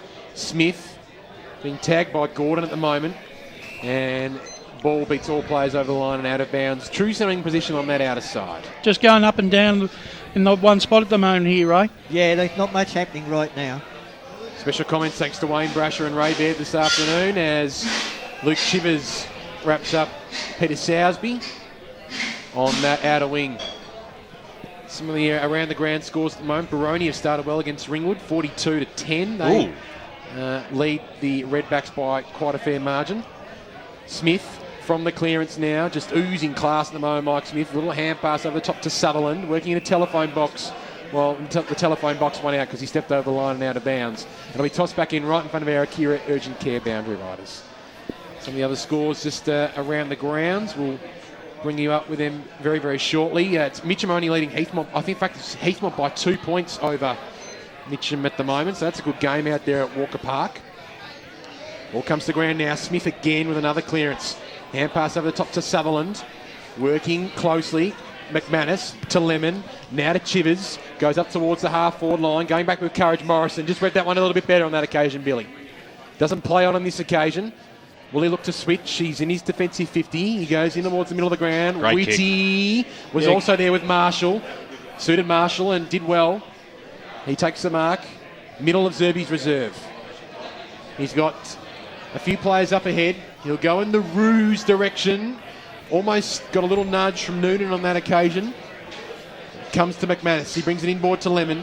He marks in his defensive 50. Mooroolbark 5-3-33 to Doncaster East 4-5-29. 14 and a half minutes gone. Bendigo Bank scoreboard, second term, Daniel Lemon with the footy. Ray, we went through this last night. The second quarter, halfway through, it started to slow down a bit. Neither side could get any advantage. Yeah, I think the players at the moment are getting a little bit tired. They'll probably be looking for the half-time break. On the left boot, Mooroolbark go inside forward 50. It's a searching kick on goal and it goes through for one behind. So that was good end-to-end football there. So Mooroolbark on the Bendigo Bank scoreboard moved to 5 goals 4-34. It's a 5-point ball game out here. Doncaster East 4-5-29 I should say, is Dylan Heath to bring the ball back in for the Lions. Hope you're enjoying the broadcast halfway through the second term out here on 98.1 Radio East and Ray Baird. A blood rule. Plays held up. Jared Marshall coming off with the blood rule. We've had a few of those early in the piece of this game, so players certainly going in hard. And just waiting for a restart here. Heath kicks every bit of 70 metres. That's an absolute cracker of a kick, and he finds straight into the arms of his teammate in Billy Morrison, the co-captain. He swings around on the right boot now. This is a good play. Kick up towards the Ruse direction. He comes out and takes a strong mark, Joel. He'll swing back around on the right boot. Here comes Peterson. He arches it back. He goes for it. Inside forward 50. The kick goes towards the Hickey direction. He just couldn't pull it in. It was a spearing pass too towards the boundary line. The Mooroolbark backs are screaming for out of bounds on the full. The umpire said it was touched just inside the line. So boundary throw-in right in front of the Bendigo Bank scoreboard, 40 metres out from the Lions goal line. Cooper versus Charge. Charge got the knockdown. He'll go after it again. Doncaster East might be able to squeeze something out of here, but Matty Polkinghorn, he's all class. He broke the tackle, got the handball out wide. That was okay. Newman swings around on the left. He goes on the right, in fact, in the end, and goes up towards the wing position, and the ball is just held in, and a good mark's been taken by Hervonen. On the right boot, goes inside the centre square. That was okay, Mark. Been taken by Lemon. Player had a good game so far. Lemon, kick up towards the wing position. Hervonen again gets second possession over the top towards McManus. Has to break the Papick and Stanton out tackle, and he did. Got the handball away there to Westwood. Inside forward 50 to the top of the goal square. Bouncing football at the back of the pack. Galeno might be the first one to meet this. Right on his hammer. Jared Lowther wanted the safety of the boundary line, and he got it. Fisted over for a boundary throw in. Hey, Brash, Galeno looks dangerous every time the ball goes down there, doesn't he? Most definitely. Looks good in Divi 2. Yeah, most definitely. He just seems to know and runs to all the right positions. That comes from playing in Division 1 with better footballers. So we'll have a boundary throw in, 35 metres out from the Mooroolbark goal line. Tight tussle we've got here, 5 points is the margin. Morrison will go up from the back, got a knock down towards the Whitty direction, handballed it out of that danger zone into no man's land, but they might have the numbers here. The Lions is coming through was Daniel Gordon to scoop up on it, got the handball to Cooper. Papick and Stantonow's in the middle, he'll paddle it to his advantage. He's got Whitty there for support. Tim Whitty now, inside forward 50, he'll go towards the Roos and Peterson direction. Hickey's there also. The handball might be able to come, but the great tackle by Alistair Jackson holds the ball up right in the forward pocket, the right forward pocket for Doncaster East, and they're only about 20 metres out from goal. If they can snag one here, they'll hit the front. 17 and a half minutes gone. Pyer throws the ball aloft. Good knockout there by Mooroolbark as the ball trickles towards the boundary line and out of bounds. A favourable 20 metres or so, and pushed it out to about the 40 metre mark, Lions end. It's nice to see the great Matty Bremner, of course, normally a usual member of the senior side, running the drinks today. Obviously, must be working his way back from injury. Yes, he'll be back in the side, not too far away. That's a guarantee. Matty Polkinghorn at the fall. The ball got beautifully wrapped up in a tackle there by Whitty. Coming through was Batsanis. He almost copped one high, didn't he? And the umpire said it was fair, and we'll have a bounce. 45 metres out from goal, directly in front. Lions end. Almost reached time on here in the second term. Bendigo Bank scoreboard. Peterson over the top. He's got a good leap, doesn't he? The ball comes down towards the Linford direction. He just has so much time. Cam Linford, he's an absolute star. Got the handball to charge. Back to Linford, and now Mooroolbark is streaming through the middle. They are. Linford takes one bounce, takes a second, and spears the ball towards Ford. And he takes the mark 55 metres out from goal. Brash, you know how big of a kick Matty Ford is. That big raking left foot kick, he could definitely make the distance from here. Most definitely, but the class of Linford came through there, took the ball from half back, pinpointed Matt Ford leading up the ground. Matty Ford, big kick here, 50 metre line, he should be able to get the distance. Question of accuracy. Big thumping kick from big Matty Ford right to the top of the goal square. Won't quite believe. Sitting in position A was Daniel Lemon, and he says thank you very much, and he puts through another one for the Mustangs, and they go on to 6-4-40. Doncaster East 4-5-29. 19 and a half minutes gone on the Bendigo Bank scoreboard. That is the epitome of a gift. Front and centre, that's how you play it. Right, the front and square, exactly where you should be. A resting forward pocket player right there. Yeah, look, that was great by Daniel Lemon, but he has had a lot of the ball around the midfield as well this quarter. Grant Campbell, thanks to Choose Tap match stats. Clearances this quarter 10-3 in favour of Mooroolbark, and I reckon Linford must have had half a dozen of those. It was Smith in the first quarter, and it's been Linford in the second quarter for the Mustangs. Had a great game so far, Cam Linford, as the umpire throws it up charge, got the knockdown. Coming through there was Batsanis, got dispossessed of the football, dragged it back in. That might be dangerous, but the umpire said, give it to me, boys, and we'll have another bounce. In the third centre square out here at Zerby's Reserve. They're going right across the ground here this afternoon. Time on here, 11 points is the margin. The away side, Mooroolbark, have the lead. No one went up in the ruck. Peterson came charging through. Polkinghorn almost got leg, but the umpire said it was fair. Murphy got a little dribbler, left foot kick off the ground, and a paddle towards the boundary line, and out she goes right near Paris Harvey and his coaching staff on the interchange bench. Scott Word through from Dice at half-time. South Croydon 86 to Scoresby 1. Wow. Handball by Batsanis for the Lions. Couldn't quite find his teammate. It'll be nicely mopped up, or almost mopped up there by Luke Armstrong, but he was happy to see it over the boundary line and out of bounds. Some of the other scores around the grounds at quarter time. The Waverley Blues by 4 points in Division 2, and Doncaster by 5 points over East Burwood. Hosking smashed the ball inside forward 50 from the ruck contest. They've got the numbers here, the Lions. Who's going to have the poise? Who's going to have the class? It'll be Price for Mooroolbark in the middle of the ground, almost in the back paid. In fact, it was holding the ball. The crowd wanted it, and it was a terrific tackle too. So they'll be able to restart this through Dylan Agnew just inside the centre square. Players getting back from Mooroolbark, filling the hole. It's clever. So Agnew on the right boot. Kicks it inside forward 50, looking for the Roos direction. He had one bite. He probably should have pulled that one down. Mike Smith at the back of the pack. He was happy to see that go over the boundary line and out of bounds right near the Bendigo Bank scoreboard, which sees Mooroolbark leading this one by 11 points. 21 and a half minutes gone first term. You sense the Lions need another goal here, Ray Baird. They certainly did. Roos should have marked that ball. The kick was perfect. Certainly was, as Mooroolbark get the clearing kick out towards the wing position, bouncing football, and over she goes for another stoppage. Just on Joel Roos, he's played deep forward so far today. It's just, with Linford doing so well in the midfield, it just looks like he's too quiet. He needs to get himself into the game. I reckon he should be thrown into the midfield for maybe the last 8 or so minutes of this quarter, get himself involved in the game. BW, look, they've had plenty of chances going into the forward line. They've delivered the ball on numerous occasions in there, but they haven't been able to take a mark. There's one. Right now. Marshall got the kick inside. Jack Martin took a diving mark. He's 55 metres out, maybe too far out to score, but that's a beautiful pass inside. Jeremy Musso came out. He had the front spot. He's already kicked one goal for the afternoon, and he'll have a shot from about 35 metres out, almost directly in front. Important kick, this one. Yeah, well, he's got to kick this one because they haven't really been impressive this quarter, Doncaster East. I believe Mooroolbark's had the better of them, Brash. They might have had the better of them, Ray, but as they move, like I said, once again, Doncaster East just unable to have an open forward line.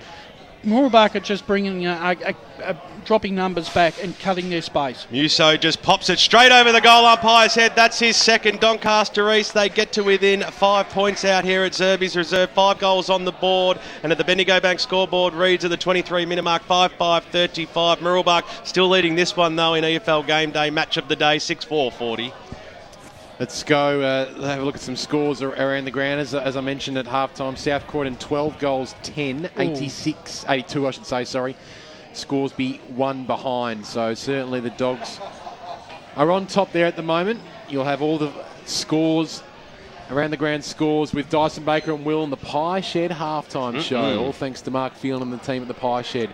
Smith, another clearance, gets a hand pass over the top, taken there by Sutherland on that occasion, was dispossessed, back to Smith, just got so much time at the moment, Mike Smith. He goes towards forward and he almost took the mark, thumped away from him though. At the fall of the ball, Scotty Demetrio, can he pick it up? He shepherded nicely for Daniel Lemon, this way than that way, earned himself a free kick surely. Umpire said play on. It'll come out here to the Lions. The free play out here is Lee Murphy, the ball just went away from him and it was the perfect 40-20 metre kick. Good it call. landed just inside the boundary line. Good call. Good call there. It certainly wasn't out of bounds on the full. So it'll be tossed back in, broadcast true centre wing position. It's Mooroolbark by 5 points. Can't be too much longer to go. Looks like we've got a good game on our hands out here at Zerby's Reserve today. Heath from the clearance. Got all the hand pass back to Batsanis. Beautifully smothered. Linford tries to pick it up. Sock it off the ground there towards the advantage of Hosking. Hosking now gets some of that beautiful left foot kick up towards half forward. Beautiful lead from Agnew. Just went away from him. Hervonen out the back. A one-on-one battle here with Agnew. Boundary line might win out. Hervonen can't keep it in. It'll be tossed back in 60 metres out from Doncaster East's goal. I've always believed that Big Ruckman can't kick, but Hosking, he's an exception to that. He's a beautiful left foot kick. Yeah, no, it was always a class above in Division 4 and just so far looks like he's settling in Division 2 very, very nicely. Charge. And Hosking went up. Agnew seems like he's settled into this game very nicely. Swings onto the right boot. Inside 50. Roos takes the mark. And a little bit of ruse from the faithful. That was really good play there by Agnew. He opened his eyes, kicked the ball beautifully into position. We all know what Dylan Agnew can bring to the ground anyway. And one of the big differences there, Brash, was they went to the corridor. They didn't go to the boundary. Joel Roos directly in front, 30 metres out from goal to give the Lions the lead. He does. Doncaster East hit the lead by 1 point. 6-5-41. Mooroolbark 6-4-40. 25 and a half minutes gone. Bendigo Bank scoreboard in this second term. Glenn Strawn, arguably the best kick in Division 1. Joel Roos, arguably the best kick in Division 2. He's a beautiful kick, Ray. Yeah, look, he certainly is. And as you said, look, they've got to get him into the game because he's too good a player to be left out. Yep, no doubt. Working well for Doncaster East. They took Carl Peterson off Buckle in the last 5 or so minutes just to structure them up a little bit differently inside forward 50, so it seems to have worked, Ray Baird. Yeah, it certainly has. I mean, Peterson's been the focal point, and they go to him more times than they don't. So it's just a different mix-up. Around the grounds, East Ringwood by 10 points over Norwood at half-time. Throws the ball up now. No one got the clear knockout. Mooroolbark might get the spoils here. Polkinghorn paddling it to his advantage, straight into the arms of Pete Sousby on the left boot. Kicks it inside the centre square. It was a floater of a football. Went straight through the arms there of Franklin. He'll go after it again though, Shannon Franklin. Ball bounces favourably for him. Gets a little handball back. The Lions will have numbers in the inside of the ground if they can squeeze a kick up. It was a dangerous one because Cam Linford was there, but he gave a little bit of a nudge, and the Lions will receive the free kick here. They might pay advantage here. I'm not too sure whether that was advantage, but it was a nice kick up towards the half-forward line. Lee Murphy, he's got good skills, Murph. Good kick inside forward 50 at the fall of the ball. Lukey McLeod just got the handball away. That was okay. Charging through. Murph might get it back here. 40 metres out from goal. He sets sail for goal, Lee Murphy, and he slams through his third of the afternoon. And they get all around him too, the co-captain. 7 goals on the board to the Doncaster East Football Club. That's Murphy's third. 27 minutes gone on the Bendigo Bank scoreboard, and the Lions stretch their lead to the biggest of the match. 7 points, 7-5-47 to Mooroolbark 6-4-40. And BWS, your boy Lee Murphy, he certainly knows how to celebrate a goal. Yeah, a bit of shake and bake there from Lee Murphy. Great stuff. The arms out wide, stretched, and that was certainly a captain's goal, lifted just before half-time. Grant Campbell, some important stats that matter thanks to Choose Tap. Inside 50s, 14-8 in favour of Doncaster East, and have had 4 marks inside 50 to none. Around the ground, South Belgrave lead Upper Ferntree Gully 33-16, and East Burwood lead Doncaster 31-17 in Division 2. Hosking followed up the tap, tried to get the ball out, taken though by Chivers. Scrambles a kick forward, going in with courage there. Lowther couldn't quite take it cleanly. Batsanis almost threw it out to McLeod, but it works out nicely. The Lions now work it out to Pete Sousby. He's had a fair bit of footy, your boy BWS. He kicks it out wide. Speaking of lots of footy, Dylan Agnew now handballs very nicely inboard to Hosking, starting to get into this game. The kick up towards half forward, towards 3-on-1 in favour of the Mustangs. Coming back here is Noonan, gets a good bounce, and they're often running on the outer side. A big hospital handball though, put Newman under a lot of pressure. Tackle, Jack Martin pressure. with a great tackle, and running in the open goal, Rami Ayubi just stopped to the right hand side and through for a minus That score. was silly play. And another behind for Doncaster East. That would have given them plenty of momentum. They're up by 8 points. Doncaster East 7-6-48, Mooroolbark 6-4-40, 28.5 minutes gone, Bendigo Bank scoreboard. It certainly was a hospital handball. It is too much airtime. Put the player under all the most pressure. The Lion players streaming in towards goal. If Ayubi should have kept a cooler head there. The handball was on to an open goal, but the ball's in the arms of Luke Armstrong from the last line of defence. Goes out wide. They might just try and run down the clock here, Mooroolbark. There can't be too long to go left in this second term here. It's an 8-point lead to Doncaster East as the kick goes up towards the wing position. Great fly by Daniel Gordon to create the spoil. Over the boundary line it goes. True centre wing position. At half-time, Blackburn lead Baldwin by 20 points, 56-36. A fist pump from Ray Baird, and Nunawading up by 3 points over Surrey Park at half-time. And down goes the fist from Ray as the umpire throws the ball back in up towards the Sousby direction. Got a little boot to ball, and it was handy enough, and we'll have another boundary throw-in. The Basin lead Glen Waverley Hawks 13-4-82 to the Hawks 1-3-9, so the Bears well on top. We haven't heard anything from the Eagles nest yet, have we? We haven't, maybe because there's no one putting the scores through, Brush. Hosking, what a great knockdown it was. The kick goes up towards the half-forward line. Linford now for the Mooroolbark side. Touches the ball on the ground and then elects to have a bounce. Takes on his opponent and goes through the middle of the ground. He's a clever footballer. The kick is good enough too because Newman was streaming into the middle, and as he kicks the ball inside forward 50, the siren goes to reach half-time out here at Zerby's Reserve on EFL Match of the Day, Game Day. 7-6-48 is the Doncaster East Football Club. A handy lead of 8 points, although it's been a fantastic first half out here. Mooroolbark 6-4-40. Certainly has been a fantastic first half, led by their co-captain Lee Murphy. 3 goals from him. Jeremy Musso with 2 for Donny East, 1 to Anthony Hickey and 1 to Joel Roos. For Mooroolbark, 3 to Adrian Galeno, 1 to Polkinghorn, Lemon and Jaden Bishop. Stay tuned, don't go anywhere, because after the break we have got the Pie Shed halftime show with Dyson Baker and, of course, Will Taylor with all the around the ground scores. We'll chat with Clint Stanaway and hopefully get on to Dan Campbell, who's at Baronia and Ringwood. Don't go anywhere. Stay tuned here on 98.1 FM and EFL.org.au for the Pie Shed halftime show right here on EFL Game Day. Own a smartphone and love the Eastern Football League? Then the EFL mobile web app is a must for you. Go to m.efl.org.au to access fixtures, results and ladders for all EFL grades. You can also receive live around-the-ground scores every Saturday afternoon right from the palm of your hand. And contribute to the mighty EFL forum while you're online. Download the EFL mobile web app to go live and local for your footy this season right from the palm of your hand.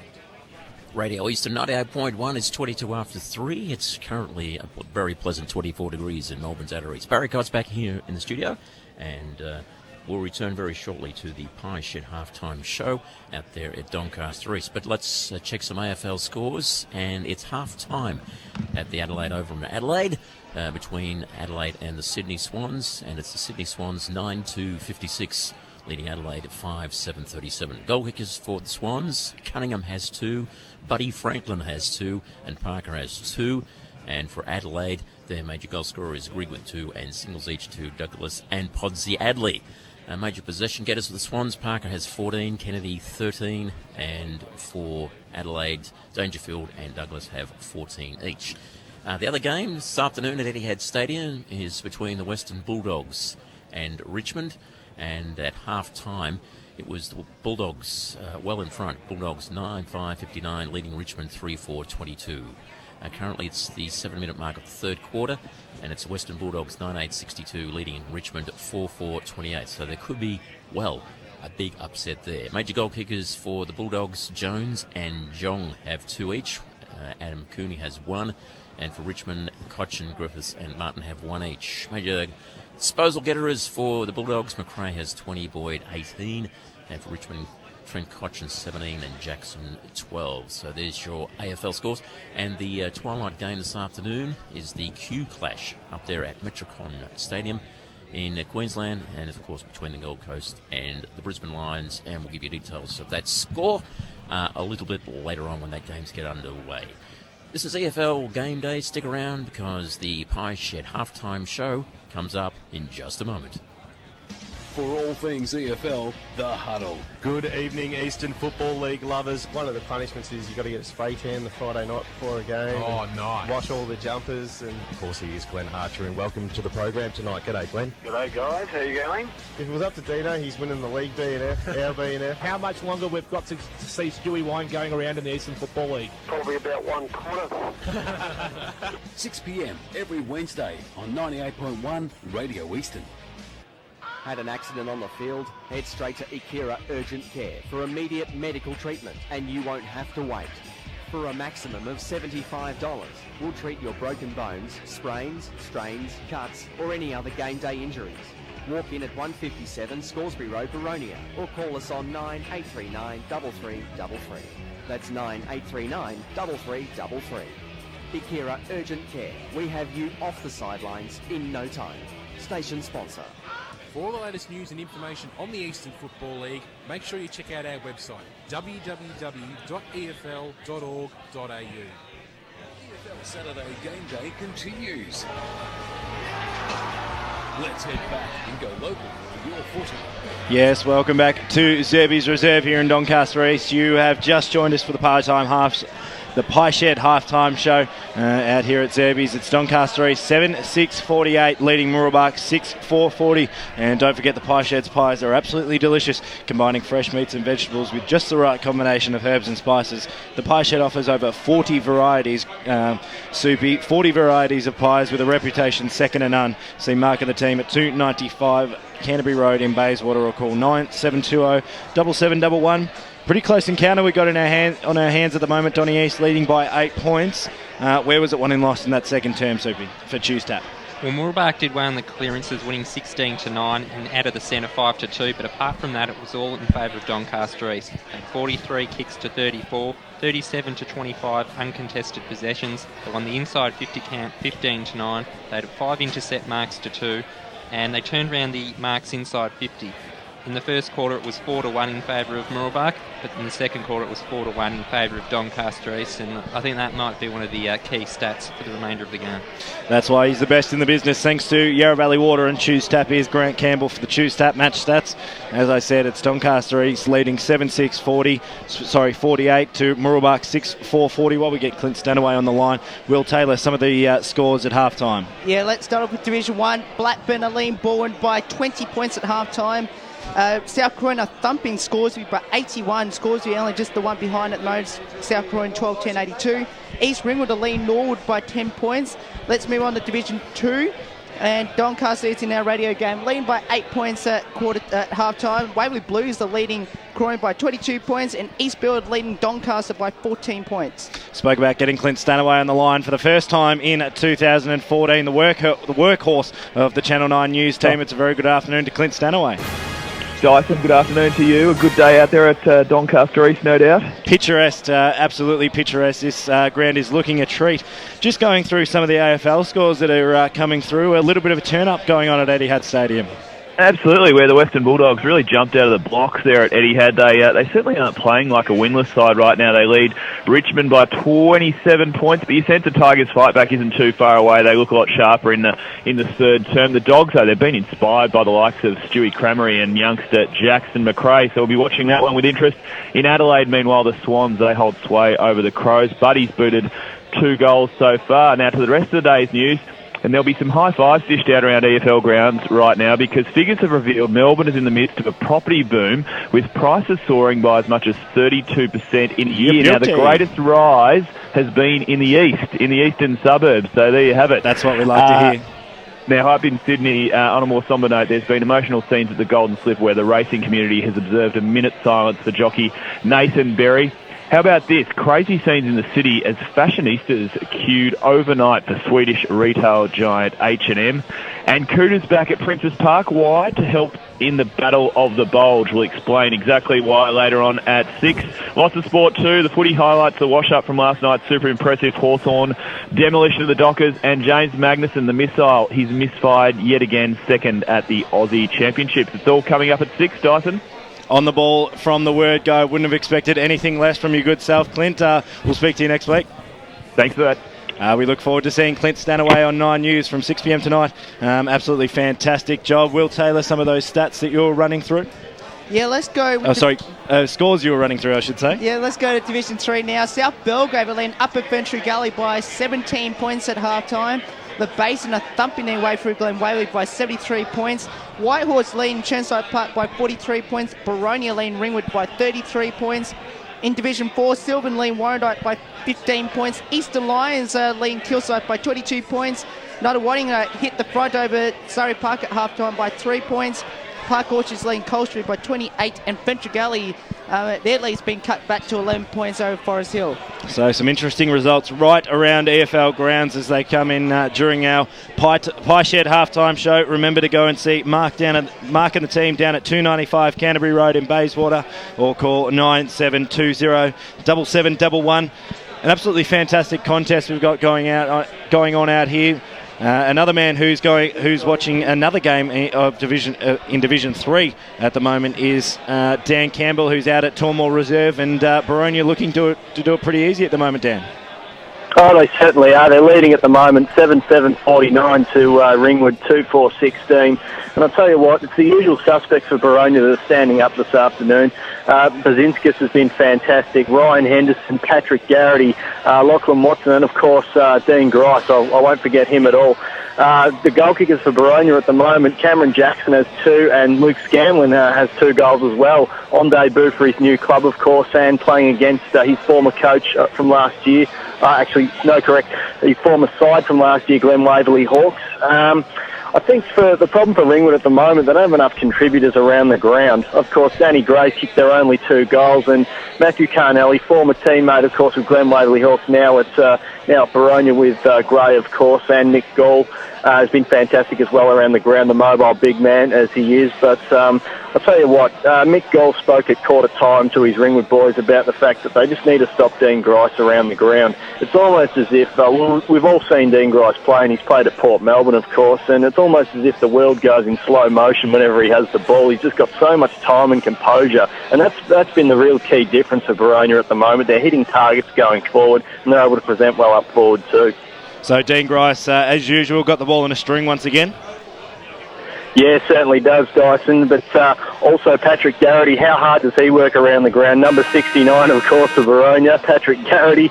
And, of course, Bazinskis through the midfield. What a unit he's been. It's winning the contested ball time after time after time. And, look, that looks to continue in the second half as both sides are just filing into position now.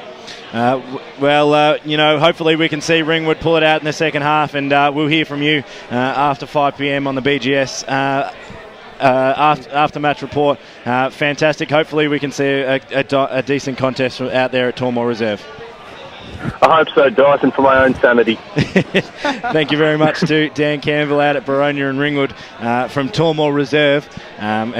So seems to be a couple of close encounters going on and a few blowouts starting to happen. Will, if you want to run us through a couple of those other halftime scores that we've got. Let's go back to Division 1. Blackburn lead Bourne by 20 points. South Croydon leading Scoresby by 81 points. Roval are leading Vermont by 17 points at the moment. There it is. East Ringwood are leading Norwood by 10 points. We've got no scores from Montrose or Lilydale, so if you're out of the game, please either tweet the scores at Footy EFL or the live game score on the EFL website. In Division 2 action, Waverley Blues are leading Croydon by 22 points. East Bell leading Doncaster by 14 points. And, of course, the radio game, Doncaster East by 8 over Mooroolbark. In Division 3, South Belgrave leading by 17 points over Upper Ferntree Gully. The Basin leading Glen Waverley by 73 points. Whitehorse leading Chermside Park by 43 points. Boronia leading Ringwood by 33. Just got a quick one in from Walker Park. Mitcham 10-7-67. Heathmont 7-8-50 at half time. So Mitcham pulling away in that second quarter.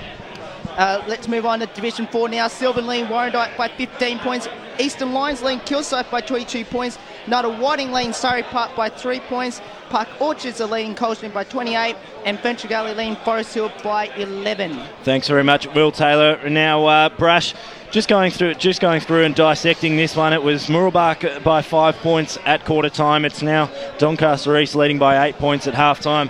Where's it going to be won and lost from here? Because we know it's going to be a tight, contested game. What's going to really break this open, and which team do you think is going to be able to do that? That last 10-15 minutes of the second quarter saw Doncaster East take control in the midfield with Hamish Hosking taking control of the ruck, not only in the ruck but around the ground. His foot skills into the forward line were starting to hurt the Mooroolbark side. Lingford and Mike Smith have been exceptional around the stoppages and clearances, and they're getting plenty of ball. But for Doncaster East, Whitty is playing well. The captain Lee Murphy's right into it, and I just think where it's going to be won is I actually think the midfield of East Doncaster, they started to run a lot more in that second half of the second quarter. I have a feeling that they might have the legs in the second half, but I tell you what, it'll still be a game where both sides will have their moment. Always comprehensive is Wayne Brasher in the special comments. Barry Cotts, as both sides slowly start to make their way out onto Zerby's Reserve. We'll cross back to you. That is the end of the Pie Shed halftime show. Right after this, the second half from Doncaster East and Mooroolbark here on 98.1 Radio Eastern. Good news, boys. It's 20% off to travel on Eastlink on weekends and public holidays with a car tab. So, with the money you'll save, you'll have enough. Enough for what, Coach? My birthday present next week, and I have my eye on some sparkly gold footy boots with some pandas on them. Get a race tag and use Eastlink, the quickest way to get around Melbourne's East. Arrive fresher, play better. Eastlink, it's time better spent. In sparkly boots. Program sponsor. Own a smartphone and love the Eastern Football League? Then the EFL mobile web app is a must for you. Go to m.efl.org.au to access fixtures, results and ladders for all EFL grades. You can also receive live around-the-ground scores every Saturday afternoon right from the palm of your hand. And contribute to the mighty EFL forum while you're online. Download the EFL mobile web app to go live and local for your footy this season right from the palm of your hand. How would you like your coffin to look? I think maybe my wedding photo would look good. Like HMAS Melbourne. I spent the best years of my life on that ship. Oh, a picture of me and the kids from when I was younger and they were babies. Lots of pretty flowers. Well, at Tobin Brothers Funerals, anything is possible, including a custom-designed and decorated coffin to celebrate your life. To find out more, visit tobinbrothers.com.au. Tobin Brothers Funerals, celebrating lives. Program sponsor. For all the latest news and information on the Eastern Football League, make sure you check out our website, www.efl.org.au.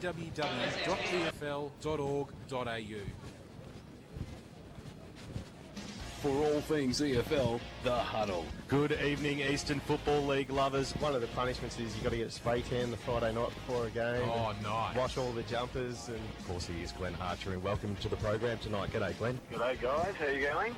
If it was up to Dino, he's winning the league DNF, our BNF. How much longer we've got to see Stewie Wine going around in the Eastern Football League? Probably about 1/4. 6 p.m. every Wednesday on 98.1 Radio Eastern. It can be difficult booking an appointment with your GP when you need medical care urgently. But at Akira Urgent Care, Australia's first walk-in medical and emergency clinic, you don't need an appointment and you don't have to wait. Walk in at 157 Scoresby Road, Baronia, or call us on 9839 3333. That's 9839 3333. Akira Urgent Care. We'll have you off the sidelines in no time. Station sponsor. EFL Saturday Game Day continues. Let's head back and go local for your footy. Third quarter about to start here at Zerby's Reserve. Doncaster East lead by 8 points, 7-6-48. Mooroolbark 6-4-40. Thanks to Dyson, Will and Soupy and Brash for their work during the Pie Shed halftime show. We'll keep you up to date with all the scores from around EFL grounds. Ball up in the middle to get this one underway. Hosking almost went up uncontested to win the tap down, and Batsanis barraged his way through up towards the half-forward line, but Mooroolbark have the numbers at the back. Here's Newman. Takes an easy mark, tucks the ball under the arm, and away he goes. Great chase, though, from Tim Whitty. Really good pressure. Almost caused a turnover. In fact, he did cause the turnover. Dylan Heath took the mark, tried to work his way around. Got a hand pass over the top to McLeod. Now back to Pete Sowersby. Kick up towards half-forward. Whitty went up, and in the end, an easy mark for Noonan. Just too tall on that occasion. And Noonan will take it from half-back. Now up towards the half-forward line. Charge from behind. In fact, it was Roach from behind was spoiled, and Pete Sowersby will receive the free kick at half-back. Inboard to Batsanis, takes the mark, uncontested, got a free player on the outer side, and uses that man now. It's Gordon, who's provided a pretty good run-off half-back today, Daniel Gordon. Up towards half-forward, Martin read the ball really well. He can almost go for goal here from 50 metres out. Carr will fly from behind, couldn't quite take the mark. It went through everyone. A hand pass comes back, surely not for Lee Murphy. He gets a hand pass back to Carl on the left, and he misses. Ooh. That's his third behind today, Carl Peterson. And that would have been the perfect start for Doncaster East. They go into 7-7-49, Mooroolbark 6-4-40. Just over a minute gone, third term. Benny Gobank scoreboard. I reckon the side that can get a quick 2 or 3 goal break here, we're going to hold the cards for the rest of the afternoon, Ray. Yeah, they certainly will, Bruce. As the ball comes in from Mooroolbark. Mark's been taken, short passes on. Doing it in bits and pieces. Hope you're enjoying the broadcast. It's a 9-point ball game. That kick was an absolute shank off the boot, and Doncaster East will get a chance to rebound. True centre wing position right in front of the bench. Screaming for it was Hamish Hosking in the middle of the ground. Instead, the kick will go inside forward 50 towards the Peterson direction. He's got 2 to beat. He had the fly at the fall of the ball. Mooroolbark, they have the numbers. Nicely there, picked up there by Armstrong. Got the little handball away. Whitty comes in for Doncaster. He's got the handball away to Peterson on the left foot. Kick, fantastic goal. He may have kicked 3 behinds, but now he's got the full point up. First goal on the board for Carl Peterson. Doncaster East get the first of the third term, and on the Bendigo Bank scoreboard, as we cross the 2.5 minute mark, they stretch their lead out to 15 points. 8-7-55. Mooroolbark 6-4-40. That was good play. It was good play. It's been all Doncaster East this quarter, and the Mooroolbark defence has been really under a lot of pressure. Great piece of play by Peterson. Beautiful piece of play. Great left foot snap. So Doncaster East, they stretch their lead, Ben Waterworth. It's a handy 15 points now. That's their biggest for the game. They're looking all right, Doncaster East. Just in that last 5 to 10 minutes before the halftime siren, they just started to get the ascendancy, and they've started with the ascendancy here. Big Hamish Hosking up towards the half-forward line. Carl! Oh, great mark. Oh, he's turning this game at the moment. He's the go-to man. We talked about it pre-game, and he takes the mark 40 metres out, directly in front. Grant Campbell thanks to Choose Tap. First 4 inside 50s this quarter to Doncaster East, and they have 15 disposals to 4. And boys, we've got to talk about Hamish Hosking in this quarter. He was the reason Peterson got the ball down there. As I said before, his big ranking left foot kick, he sets him alight. Peterson for his second goal in a matter of minutes. Directly in front, 40 metres out from goal, kicks the goal. Oh, the lines are roaring at Zerbies at the moment. They go on to 9-7-61. Mooroolbark 6-4-40. 3.5 minutes gone. Bendigo Bank scoreboard. We all knew it was going to happen sometime during the day. There was going to be a 3 or 4 minute period where Peterson was going to take this game on by himself, and Brass, it looks like he's did right in the middle of that right now. Exactly, you know, and they're now moving to they've got a 4-goal buffer here at the moment. Donny East, they're on a big roll the next 5 minutes will determine the game, I reckon. You look at their forward structure. They've got 3 players in the goal square, and Peterson's out centre-half forward. Good move there. Hosking got the knockdown. It came straight into the arms of Jared Marshall. Banged it on his boot inside forward 50. Guess who? Carl Peterson got the little knock on. Had some support there in Murphy. Got a handball out of nowhere towards the Whitty direction. Charging through there with Shivers. Got the handball out. Guess who? Carl Peterson. 3 minutes for Carl. Maybe. No. It was touched on the line and pushed through for 1 behind. So they're peppering the goals. Doncaster East early in this third term. Bendigo Bank scoreboard at the 4.5 minute mark. 9-8-62. 22 points is the margin. Mooroolbark 6-4-40. Armstrong will bring it in. He'll kick out towards Charge and Martin. Martin did really well. Read it against a much taller opponent on that occasion and might force a ball up. And he does. That's probably a win for Jack Martin. Very nicely played on that occasion. It was Musso who touched it over the line for Doncaster East. It was fair to go for the mark because it was going through for a minor score. Just couldn't quite take it cleanly. A ball up with the beautiful Doncaster shopping town in the background at Zerby's Reserve. Polkinghorn on hands and knees. Won himself a free kick. Umpire Mark Hughes says Polkinghorn won himself a free kick at left half back, and he can rebound and just try to stop the bleeding at the moment for the Mustangs because the margin has ballooned out, can you believe it, at 22 points. A high kick from Polkinghorn out towards true centre wing. 3-on-1 in favour of the Lions, but McManus did well. He dribbles the kick forward, leading in the race though. Lowther did really well. Attacked the footy nicely. Got a hand pass off. Sowersby on the left foot, up towards the half-forward line. McLeod almost pushing the back plate for the free kick, didn't win it. Doesn't matter. Doncaster East had the footy. Marshall inside 50 to Peterson. He takes the mark, 45 metres out. Tucked up on the boundary, wrong side for a right footer. Good passes spot. it off over the head of Marshall though. Straight into the hands of Scotty Demetrio. Demetrio now works it off half back. Straight through the hands of Daniel Lemon. That's a mark he normally would have taken. He's got Good Ruse tackle. for pressure. Well done by Ruse. Nicely picked up though by Mark McManus. Got a hand pass back to Lemon. His hand pass under pressure, intercepted by Gordon. Got it back to Papa Constanta now, and now they're off and running again. Marshall drives this one back inside forward 50. Peterson again's there. He brings the ball to ground. He can't get it on the ground this time because the boundary line beats him. Out of bounds and will be tossed back in 40 metres around from Doncaster East's goal. You get the feeling that Peterson didn't enjoy going off for that last 10 minutes of that second term, Ray Bear, because hasn't he come out firing? He certainly come out firing. So Hosking and Charge went up. Charge clearly got it down. Taken though by Sutherland. Hand pass back to Armstrong. He kicks it up towards the wing position. Roach went up in the ruck. Nicely read by Linford. Couldn't quite take it up cleanly. Linford versus Morrison. Is it out of bounds on the full? Boundary umpire says it was not. And it'll be tossed back in true centre wing position, broadcast side, right near our Akira Urgent Care boundary riders. Grant Campbell, some more stats that matter thanks to the Yarra Valley Waterby Smart Shoes tap. Inside 50s now 7-1 in favour of Doncaster East, and they've had all 3 centre clearances. Great to have Soupy back for season 2014. The number 1 stats man in the Eastern Football League is over the top, but Ford copped one a little bit too high in the ruck contest, and he'll take the free kick. Usually a big loping left foot kick, and he's going direct towards the Galeno direction. Papa Constanta now, he created the shepherd there for Morrison. Couldn't quite work in that advantage, but Papa got the kick off the ground. Ball bouncing towards the boundary line. Batsanis is there for support. I was left alone there for McManus. He dropped the football. He dropped the pill. The umpire said it was play on. He come in and bounce it now. That was good play there by Batsanis, creating that tackle.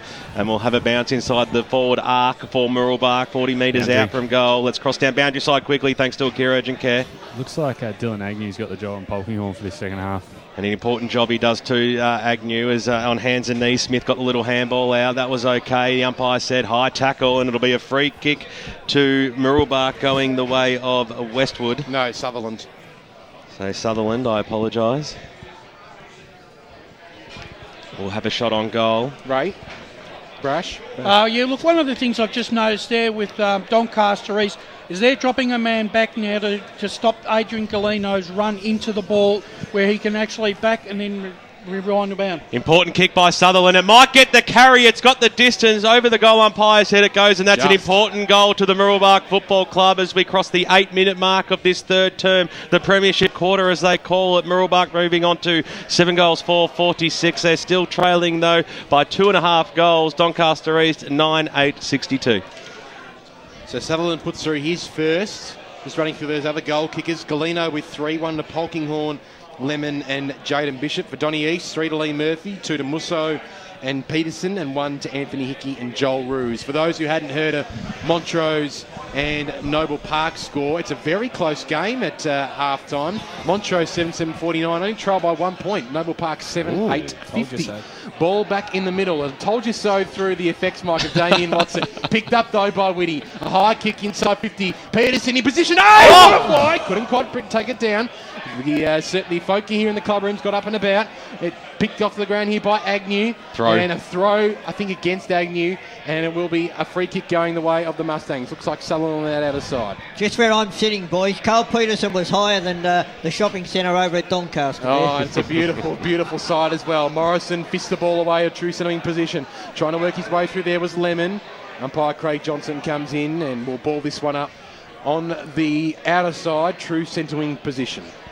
Hope you're enjoying the call on EFL Game Day, 98.1 FM and EFL.org.au. It's the Lions leading this one by 16 points. Umpire Craig Johnson calls for another ball up. He's had a really good game, Tim Whitty, Ray. Oh, he's a fantastic player, Brash. You have a look at him. There's nothing of him, but he puts his body on the line. Forward, went up in the ruck. Smith went up as the third man and thumped it further forward there. Speak of the devil. Whitty is if on cue. Won't get an opportunity to dispose of it, though, because Mooroolbark have earned themselves a free kick, and they'll look to drive this one inside forward 50. Galeno, that's too tall for him. He needs to be either on the lead or at the ground. Ball comes to ground now. Polkinghorn tried to work his way through. Picked up, though, by Sousby. Little hand pass. Stolen by Bishop. He can almost run in the open goal. But still an opportunity here. Well done. A good kick out there from Lowther. Bounce. Didn't suit Mooroolbark. It might work out okay here for the Lions. It goes over the line and out of bounds through the hands of Daniel Lemon. It'll be tossed back in 80 metres out from goal. Jareth Lowther has certainly lifted his game in this quarter. Look, he's backing himself running off Galeno, which he wasn't doing in the first half, Brash. No, and you're right there, Ray. He's just doing what he should be done earlier. Cooper goes up against Ford.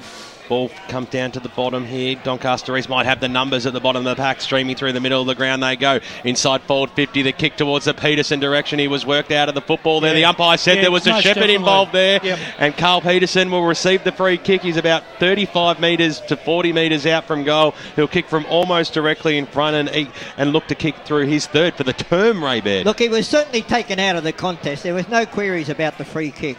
He also didn't have the sit either, so it was an unnecessary free kick to pay against Carl Peterson. After the last 5 minutes, they've become very Peterson conscious.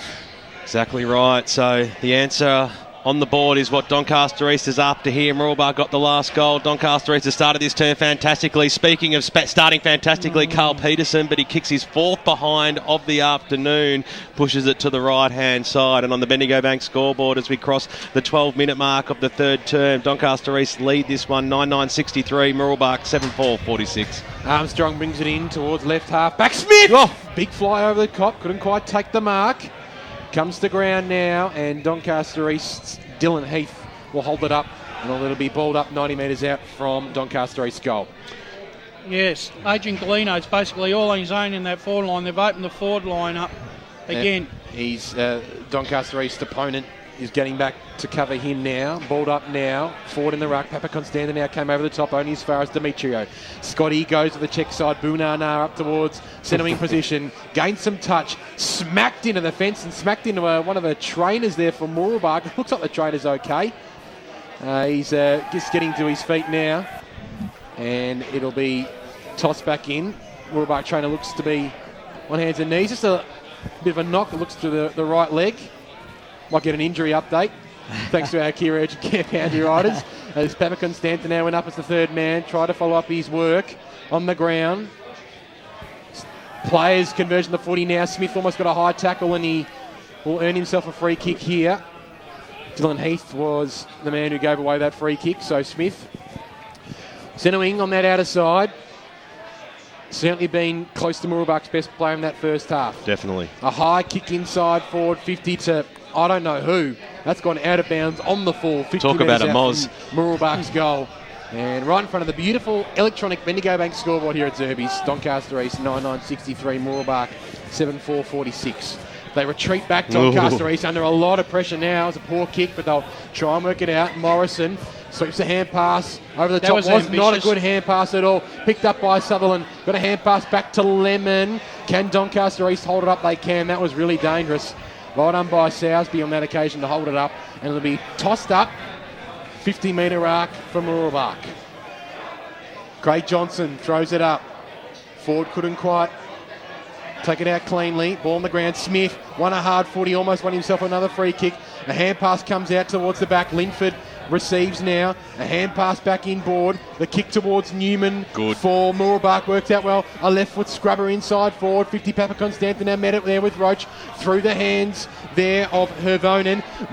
Doncaster East now through the middle of the ground. Well done, Rami. Papa Constantin out did well. Ayubi followed up his good work. Kicks inside 450. Which way will it bounce? Peterson gets a pretty good bounce. Tapped it cleverly over the top. A hand pass comes back to Batsanis. He's on true centre wing broadcast side. Clever kick in ball to Tim Whitty all by himself. He holds it up now. Good decision. He's got a free player inside forward 50. Up towards that half forward line. Over the head of Musso.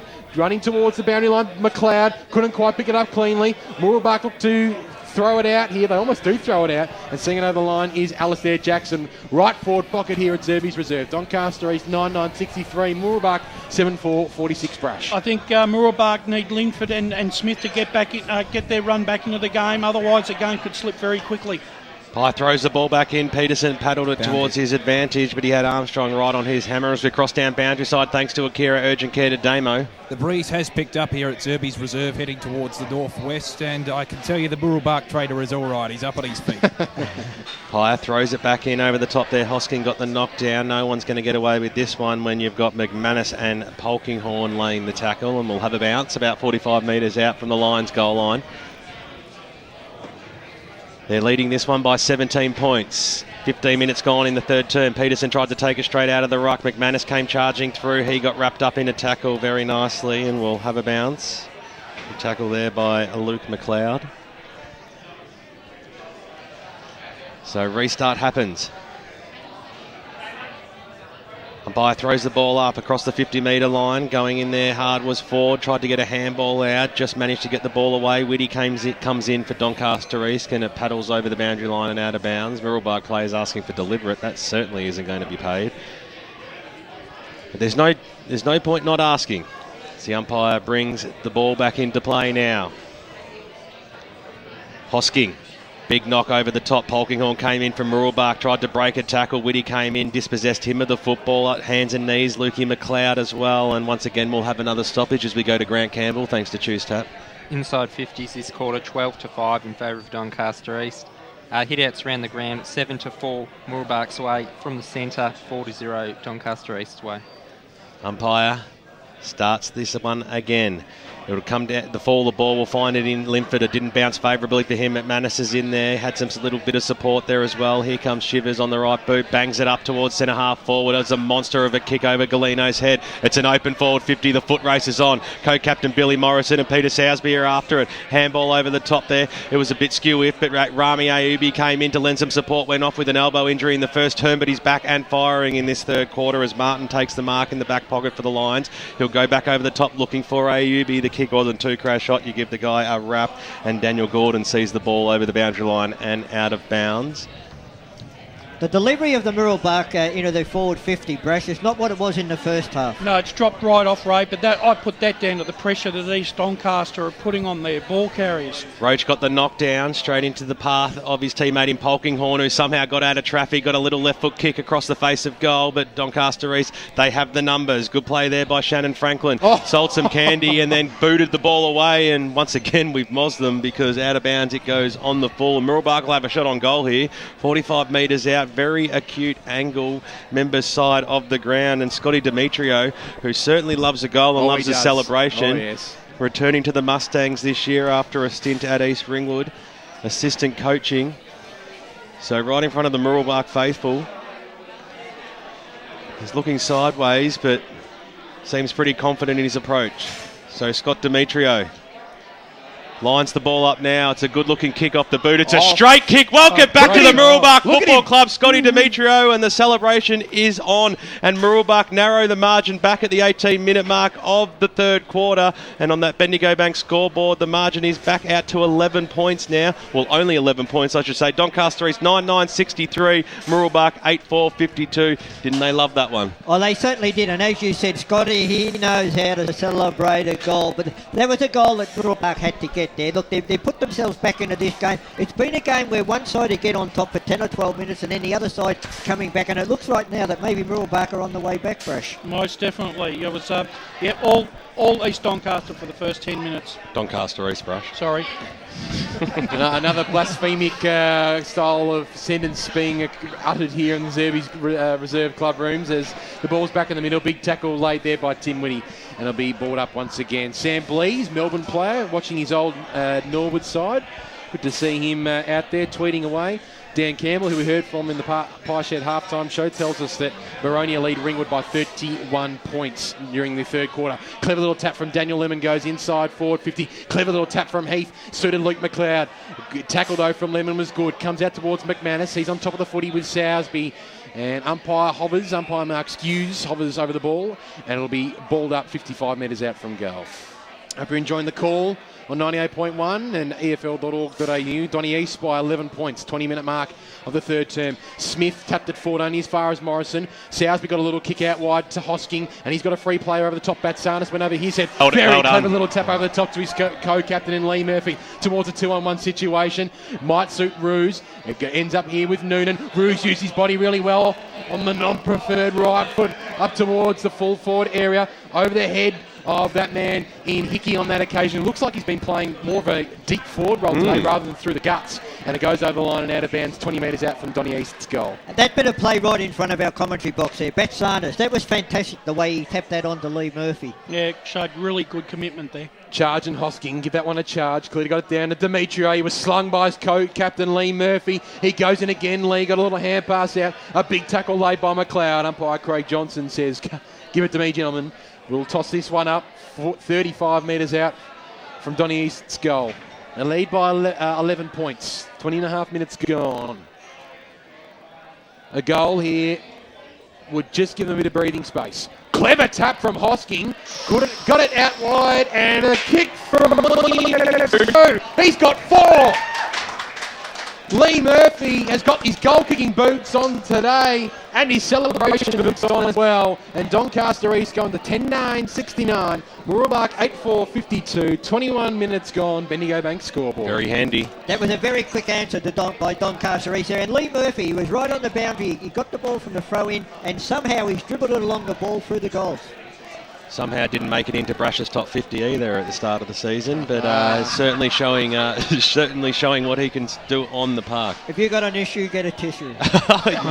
Stealing one of yours. Umpire throws the ball back aloft. We're into time on here in the third quarter, the premiership quarter, as the big thump there by Shivers goes up towards centre half forward. First man to meet it was Dylan Heath. Gets a shimmy kick out towards the Martin direction. Three-quarter sleeves today.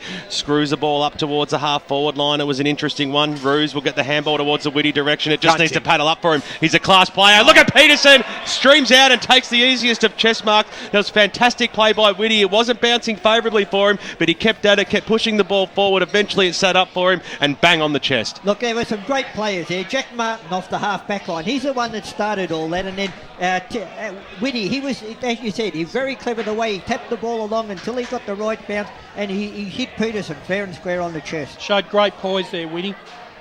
So he's a great player, Breast. There's no doubt about it. Carl Peterson looking for goal number 3 of the afternoon. He's making the umpire work hard for it, but it doesn't matter if it goes through the big sticks, and that's exactly what it's done.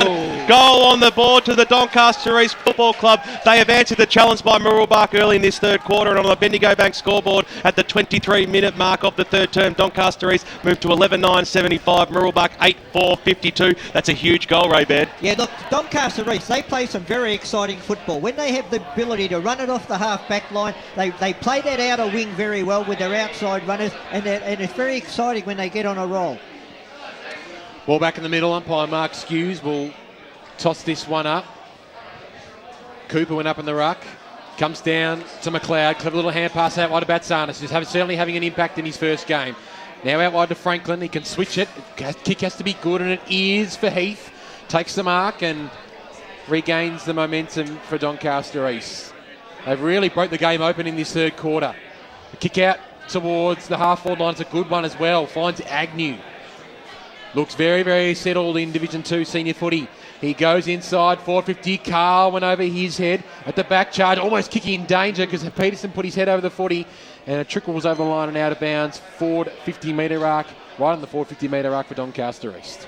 Ray, we were talking about this during the reserves game, and a tale of a side's fitness is their seconds, and Doncaster East's second side ran the game right out too. Yeah.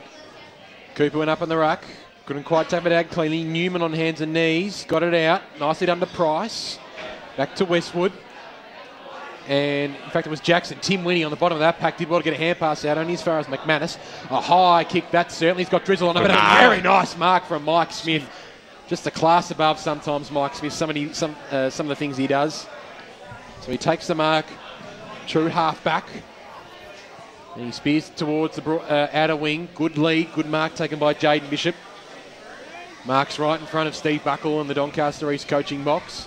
Up towards half forward. Good lead from Galeno, but he really has gone out of the game ever since quarter time. Good job by Jared Lowther, but the delivery hasn't been too good. Goes out of bounds. Yeah, look, that was a great move by Buckle, putting him across there on Galeno, because in the first 10 minutes of the game it was all Galeno, but he's certainly been shut down. Norwood leads by 15 points over East Ringham. They've been able to regain the momentum. Sutherland's kick was smothered by Billy Morrison. Heath went in, won some footy, got it back to Tim Whitty. He's starting to have an impact. Up towards the half-forward line, almost to Mark Dedham or so. Comes to back here for Mooroolbark. Newman now off half-back. Can reset and reload. He's got a few players out wide. Bishop working hard. Just went over his head. Got a really poor bounce. Cam Linford normally makes it work. Well, BWS's man just a little overzealous with that tackle on that occasion. And Linford will receive the free kick. Edge of the centre square. Receives now. He looks to try and move it on quickly, but Doncaster East have done well to get numbers back. Demetrio's worked hard here. Gets the ball inside forward 50. Paddles it in front of himself. It goes over the line and out of bounds. Players collide. That was Gordon and Demetrio on that occasion. And it trickles out of bounds. 40 metres out from Mooroolbark's goal. It's a very, very good run by Scotty Demetrio there. He's run right from the half-back line. Didn't get rewarded. Ball comes to ground. Doncaster East have the numbers. Can they feed out a hand pass? Heath working against the boundary line. Well done. Got it off to Batsanis. Got it off to Gordon. Now to Sowsby. That was all by hand. Now further along. Doncaster East trying to work it forward. Marshall's kick over the top towards a one-on-one. Risky. It was a risky kick, but playing in front of was on that occasion the lines. And a free kick will go the way here of Anthony Hickey. He chips a short, poor kick. Demetrio's in the right place at the right time, right in the middle of the ground. He goes to Linford.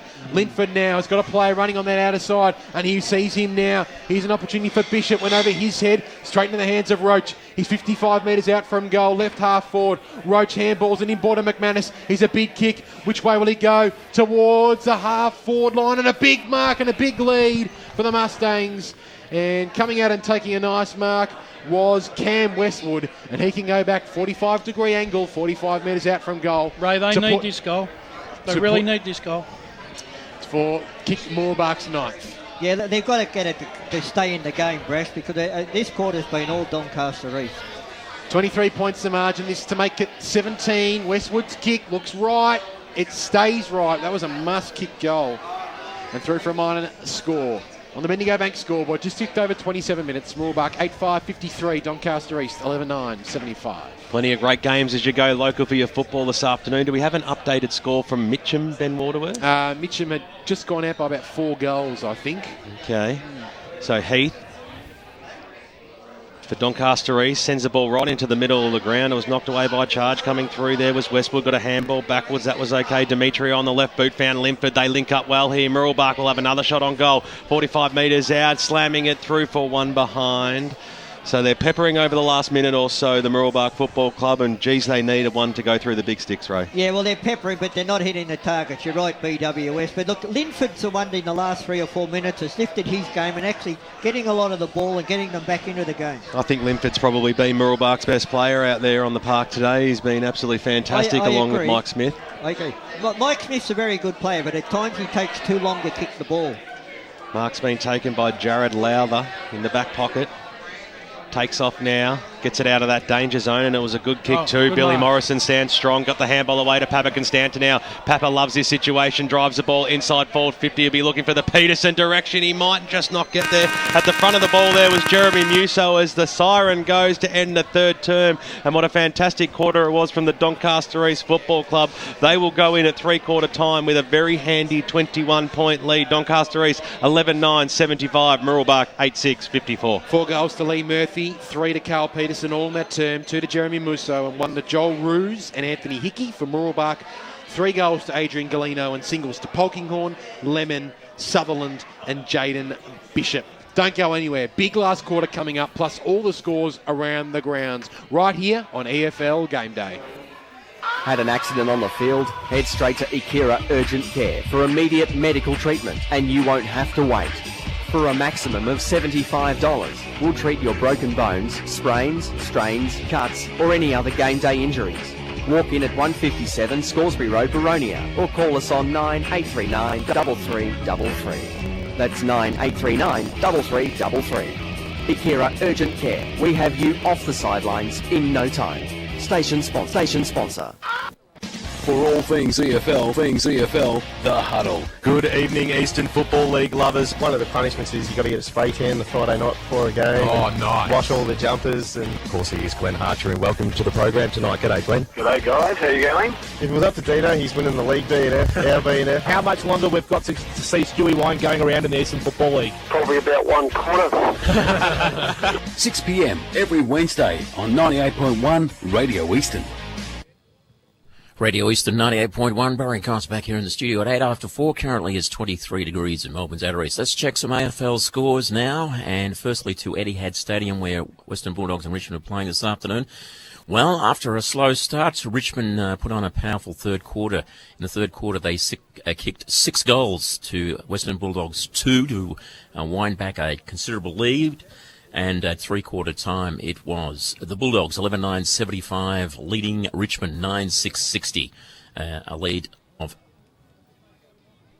10-minute mark of the third quarter, and it's the Western Bulldogs 10-10-88, leading Richmond 11-6-72. Major goal kickers for the Jones has 3, Young, and 1 to Adam Cooney. And for Richmond, Jack Rewald has 3, and 1 each to Cochin and Gordon. A 16-point lead halfway through the last quarter. In the today, it's the Adelaide Oval between Adelaide and Sydney. Nifty game indeed. And at three-quarter time, it's the Swans in front. It's the Swans 13, leading Adelaide 9-10-64. For Adelaide, Buddy Franklin has 3, Parker 3, and Cunningham 2. And for Adelaide, Grigg 2. 2 Belts and Dangerfield. And the twilight game to start this afternoon, it's the Q Stadium up in Queensland, and obviously that's between Gold Coast and Brisbane. That gets underway at 20 to 5. We'll have further AFL updates throughout the day right here on EFL Game Day. What was wrong with you blokes yesterday? You were playing like you'd been stuck in traffic for an hour before getting to the game. Coach, there was a railway crossing gate down for ages. The other mob thrashed us. They all have breeze tags, Coach. They use Eastlink. They get to focus on the match rather than focus on inching forward in the traffic. Get a breeze tag and use Eastlink, the quickest way to get around Melbourne's East. Arrive fresher, play better. Eastlink, it's time better spent. Program sponsor. For the best EFL rap on radio, don't miss Akira EFL Sunday from 10 till 12 every Sunday morning on 98.1 Radio Eastern. Ben Warren Smith and the team bring you all the final scores, goal kickers, best players and ladders following a big round of EFL footy. The gang also talk to winning coaches, players and special guests to bring you the final scores from all seniors, reserves and under-19s matches. Akira EFL Sunday, going live and local for your footy from 10 every Sunday on 98.1 Radio Eastern. For all the latest news and information on the Eastern Football League, make sure you check out our website, www.efl.org.au. EFL Saturday Game Day continues. Let's head back and go local with your footy. Welcome back out to Zerby's Reserve. This is EFL Game Day for the first time in 2014 on a Saturday. And on the Bendigo Bank scoreboard, Doncaster East taking control in that third term. They now lead 11-9-75, Mooroolbark 8-6-54. With the two-stat match stats thanks to Yarra Valley Water, Grant Campbell. Doncaster East won most of the main categories that quarter. They had 46 kicks to 35. They won the contested ball 36 to 25. And the uncontested possessions 41 to 25. Inside 50s 15 to 13 their way. The marks inside 50 3 to 1. And the forward 50 tackles are good indicator that they're applying forward 50 pressure. Doncaster East had 5 compared to Mooroolbark with 1. A fair few interesting scores going around. Thank you very much to Yarra Valley Water and to Grant Campbell for some very intriguing choose-tap match stats. A lot of scores coming through from around EFL grounds. Blackburn just up, Raybed will be happy to know, against Baldwin. Blackburn 10-12-72, Baldwin 9-12-66. Looking through some other scores, it's quite an interesting, I think, Sylvan was up quite comfortably against Warrandyte. Just going through the scores that we've got so far. Sylvan 16-11-107, leading Warrandyte, I should say, 10-7-67 by 40 points. The Eastern Lions leading by 15 points in accurate kicking, 8-13-61. They lead Kilsyth 7-4-46, and Ferntree Kelly fought back, still leading just. Forest Hill fighting back, kicking 4 goals to 3 in that quarter. 8-8-56, Forest Hill, Ferntree Kelly 9-6-60. In Division 1, as we said, Blackburn by 6 points, South Croydon by 136, scores we haven't scored since the first quarter. East Ringwood have given up the lead. Great quarter, 5 goals to 1 in that third term from Norwood. See them lead 11-8-74 to 9-5-59. Lilydale in the Falcon Fiesta 10-12-72, leading by 30 points. We'll cross boundary side thanks to Akira Urgent Care. Aaron has Steve Buckle, the coach of the Doncaster East Footy Club. Great quarter there, Steve. Hoping to keep going in that last term. Yeah, look, we're hoping so. We back ourselves with our leg speed and our fitness. So hopefully we can keep a foot down and take advantage of that. Thanks, Steve. Thanks, mate. Look, very handy words there from the Akira Urgent Care boundary riders with Steve Buckle. A lot of interesting scores. Ben, where's this one going to be won and lost? Obviously, Mooroolbark need to do a fair bit from here on in, but can they do it? Well, they need to stop Carl Peterson. He literally turned the game personally and individually in the start of that third quarter, and he kicked 3 goals and was certainly the difference. Let's cross boundary side. Thanks to Akira Urgent Care. Damo, what was said in Mooroolbark's huddle? Well, Paris Harvey urged his players to put their heads over the ball and arrest the momentum from the opposition. They're going to roll the dice to turn it on for 20 minutes of great football to win the game. Great work from you, Damo. Looking forward to 20 minutes of some of your finest work, dulcet tones, down boundary side, thanks to Akira Urgent Care. Stage is set. Doncaster East by 21 points. And 11-9-75 to Mooroolbark 8-6-54 on the Bendigo Bank scoreboard. Cooper and Charge go at it. Beautifully done, though, by the Lions. They go inside, 450 with a high kick, thumped away from Musso, who's going to be at the fall of the ball. Charging through was Charge, pardon the pun. Comes out here to Noonan, up towards true centering position. Bounce is important. It bounces reasonably favourably for Ayubi. But picking the ball up here is Hervonen. Hervonen now worked it out to Lemon. Great tackle, though, from Tim Whitty. Should be holding the ball.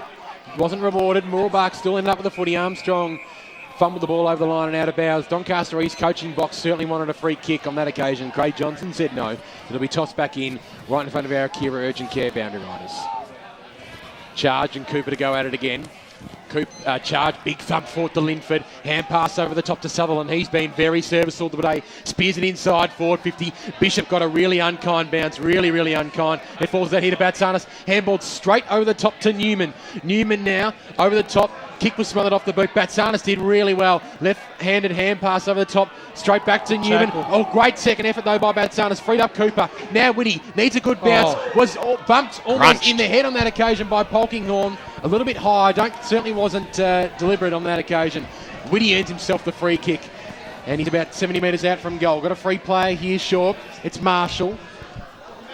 Carl's doing somersaults in the forward 50. Yeah, playing for the free kick, no doubt. Beautiful kick inside forward 50, and Musso comes out and takes the mark 45 metres out from goal. He can look to put through his third for the Lions. Ben Waterworth, that pillar was in your way. He was put down off the ball, Peterson. Was he really great? He was put down off the ball. Okay. He might not have kicked a lot of goals, Musso, but I tell you what, he's provided a really good focal point since halfway through that second quarter. And Doncaster East has certainly got something to kick for here. Well, a low-scoring game, Brash has kicked 2 and this for his 3rd, so he's certainly been serviceable in that sense as well as on the scoreboard. Exactly. So this to make the margin an awkward 27 points for the Mustangs. Kick looks really good off the boot. Jeremy Musso puts it through. He enjoyed that. And Doncaster East on the Bendigo Bank scoreboard, the electronic Bendigo Bank scoreboard, Alfie's go favourite. on to 12-9-81 to Mooroolbark 8-6-54, just over 2 minutes gone. There was some great work there by Tim Whitty as well. I was just watching him, Brass, and he reminds me very much of Rory Sloane from the Adelaide Crows. The way he moves and his courage is just tremendous. You're not wrong there, Ray. Very rarely is, Brash. 2.5 minutes gone here in the final term. There's a big knot there by Charge. This is going to go right to the advantage of Linford. It just needs to sit up for him on the left boot. Gets a handball away. It didn't bounce favourably. Ayubi got it away. That was okay. Marshall now on the right boot. Drives the ball up towards the Roos direction. Over the top of his head, the ball bounces. Who's going to be the first one to meet it? Jeremy Musso was there. He was beaten to the football, though, and Mooroolbark go back through the middle of the ground.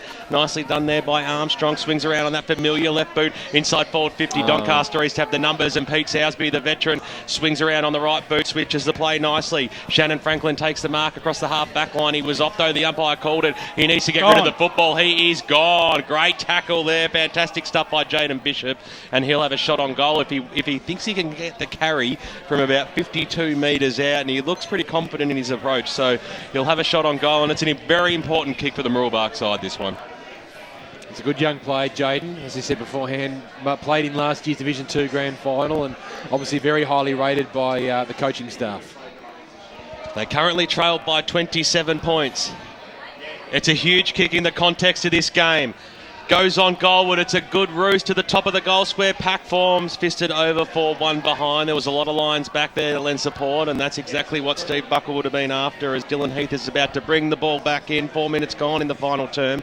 Doncaster East 12-9-81. Mooroolbark 8-7-55. Heath brings it in short to Batsanis. He'll get the 1-2, Dylan Heath, and he'll work it out towards the broadcast swing. Pack forms, Charge should mark, and he went with the one hand. Probably had less players around than what he thought, and the ball's trickled over the line and out of bounds. Newman thought he had it, and a boundary umpire wants it instead. Interesting score. The White Horse Pioneers have really made a statement today. They lead at three-quarter time Chirnside Park by 66 wow. points. They're really making a statement today. So you'll love that, Ray. Another one of my tips. As the ball comes out here towards Linford, good bounce of Batsanis. He has been fantastic for Doncaster East today. So is this man Murphy. Inside 50, over the head of Roos. Didn't get a good bounce. Neither did Whitty, but Carl did. Peterson's left foot kick, beautifully done. Ayubi couldn't quite take the mark, and Crumb beautifully by Polkinghorn. He has got a mountain of space. Polkinghorn, a couple of bounces through the middle of Zerby's reserve towards Galeno. Got it. No, he doesn't. It gets a free kick anyway. Umpire Mark Skew says his arms were chopped. And Galeno on the right side for a left footy. He's 45 metres out, tucked up on the boundary, but this will be a tough kick. He's got Westwood leading, ignores that. He's really gone out of the game ever since the first quarter. It's been a long time since he's had a shot for goal, that's for sure. Well, he kicked 3 in the first term. This to make it 4 on the day. From 48 metres out, keeps it low. Is it straight? Yes, it is. Not. It's touched right on the line. Goal umpire thought about it.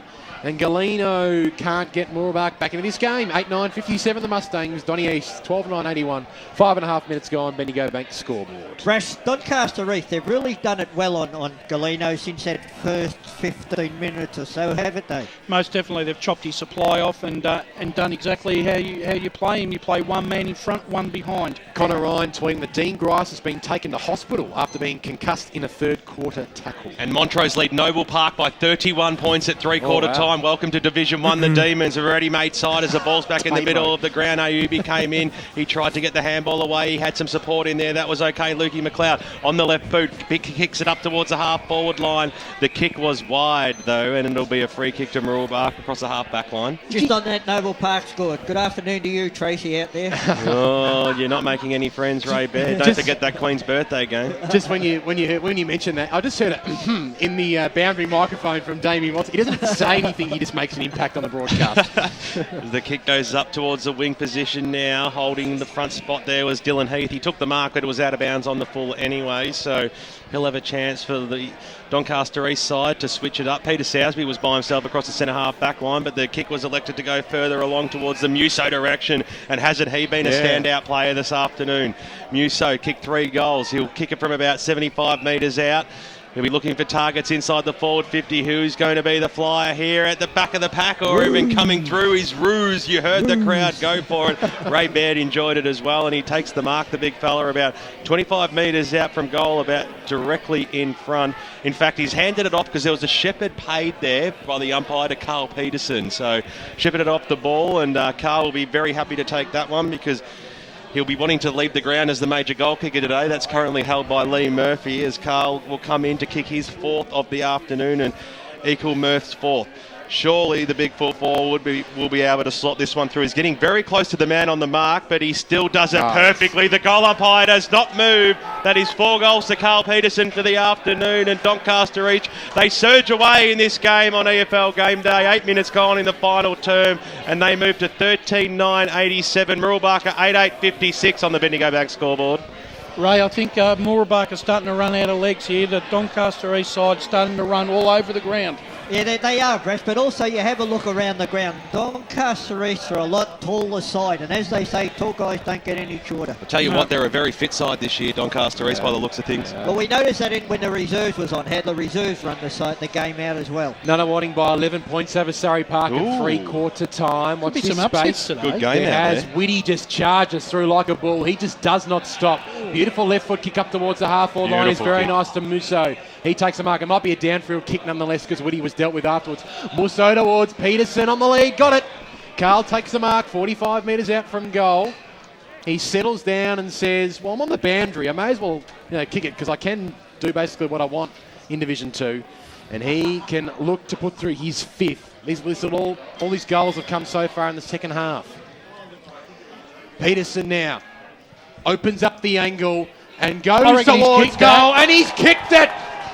Oh, the faithful like that one, and so does Carl. He kicks his 5th, and Doncaster East go on to 14-9-93, and Mooroolbark 8-8-56, a 37-point margin. 9 minutes gone on the Bendigo Bank scoreboard. It has really opened up. Game over. And it's a Lions party. And that went straight over the goalkeeper's head. And BWS, who did you put as your standout player in Division 2 this year? Carl Peterson is the player to watch in Division 2 this year, Ray Baird. Full pre-season, extra duties as a vice captain, and playing a fantastic game. Well coached there. Well coached today also by Steve Buckle as well. He's really had the boys in close to 3/4 time. I went out to the huddle, but the umpire throws the ball up. Well done there that time by Mike Smith on the left boot, inside forward 50. Mooroolbark might not be done with yet. Billy Morrison, who at times this afternoon, he's won a lot of the football, but he's been a little bit sloppy inside that defensive arc, Ray. Look, he has been sloppy, but gee, some of the work he's done down there, the way he's been dropping back into that contest has been terrific. Oh, he has had a good game. It's just a couple of disposals have let him down at times, as Mike Smith will rebound now for Mooroolbark. He's about 80 metres out. He'll kick it to the hot spot though. There's about 30 metres inside that arc, and Mooroolbark, they have the numbers there. They spoiled each other in the end. Well done there by Jack Martin to get the scrambly kick away. Bouncing football. Nick Batsanis, the former Templestowe boy, chases after Luke Shivers. He was holding on to his jumper though, and the umpire saw it. So that was a bit Tiggy Touchwood, I thought. No, the hold was there. I'll pay that to the umpire. I think they've been fantastic this afternoon, the umpires. First game of the season as the kick goes inside forward 50, straight over the top there of Roach's head. The umpire said it was play on. Martin got the little handball away. That was okay towards the Heath direction. Couldn't quite keep the ball alive. On the left boot now, Polkinghorne swings around on the left boot towards the Morrison direction. But coming out and taking a strong mark was the big man, Matty Ford. And he'll no doubt not interested in fending off at all. He's going to have a shot on goal. Let's go to Grant Campbell thanks to Choose Tap Match Stats. Yes, I indicated earlier in the game that the marks inside 50 could be a key stat. Well, since quarter time, that's Mooroolbark's just their second mark inside 50. Yeah, and I'll put that down. Donny East look a lot more organised down back in the second half. Ford will come in now from 45 metres out. It's a good-looking kick off the boot and to go straight over the goal umpire's head. So 11 minutes gone here in the final term. Mooroolbark get their 9th on the board. They move to 9-8-62. Doncaster East got a handy lead of 31 points, 14-9-93. Mooroolbark, they need to make that a common occurrence, Ray Baird, in the next 5 minutes. They need some goals. Well, they've got to string 2 or 3 together in a short period of time. And at the moment, look, Doncaster East are just playing better football. Also, really, Ford and Roach have really had no impact as big as big players for Mooroolbark today, Ray. No, it's been the big men from Doncaster East, particularly Hosking. They've been great. Any AFL fans, Western Bulldogs defeated Richmond by 2 points. Very interesting result there as Armstrong works his way through towards the half-forward line. Bad bounce for Mooroolbark. Whitty now playing off the square. Did well, paddle it further afield towards the end. Surely not! Lee Murphy has just missed to the left-hand side. Surely not. What an anticlimax. Murphy puts her another minor score. Doncaster East 14-10-94, lead Mooroolbark 9-8-62. The two boys on my right-hand side are getting very excited when Lee Murphy gets the football. He's a class footballer, Raymond, and we like seeing the best at their best. As Mike Smith now off left half-back kicks straight down the throat of Doncaster East, working his way through his lather. He's been really good since quarter time. Up towards half forward, and Murphy's going to get another chance. He plays on the left boot. Second time lucky for Lee Murphy. He slots it home. The captain puts through his 5th, and Doncaster East will win this game 15-10-100. Mooroolbark 9-8-62. 38 points on the electronic Bendigo Bank scoreboard. And there's a goal-kicking contest out there between Peterson and Murphy. They've both got 5 apiece now, so... Peterson's got 4. Peterson's got 4, has he? Okay. No, Peterson's got 5. He's got 5. Apologies, Ray. I corrected you last night, mate. Didn't you go home and get a good night's but you got that one wrong, so I thought you might have again. Great stuff there by Lee Murphy, the skipper of so many years now and favourite son and life member down at the Doncaster East Football Club. He is an absolute star as we restart the game again. Charge got the knockdown, went to absolutely no one as Doncaster East will make their play. Going up towards the half-forward line now is Agnew on the right boot. Good kick towards Peterson, who comes out and takes a strong mark and lets his opponent know all about it. And we do have a goal-kicking shootout today between Lee Murphy and Carl Peterson. No way known will he dish this off. No way known. Kicking from the 50-metre mark. Distance will certainly not be a problem. I reckon we've seen the glimpses of some of the best play work of Dylan Agnew today. Yeah, he's been really good. Yeah. Well, the crowd will tell the story. The under-19s there behind the goals. They love this position. Carl Peterson loves this position and he slams it home. The goal umpire does not move and put a W down against Doncaster East Day for round 1 of season 2014 because they are marching away in this game at the 15-minute mark of the final term. 16-10-106. Mooroolbark 9-62. Nice and balanced call here on EFL Gameday. As always. No doubt. Let's hit boundary side. Thanks to Akira Urgent Care, Damien Watson. Yeah, Dylan Eath has just come off the ground. He's been treated for a little bit of cramp. I'm surprised that it's taken this long because it's quite inevitable in round 1 for players lacking match practice to come down with a bit of cramp. And they were certainly cramping pretty early last night in the Bayswater-Mulgrave game.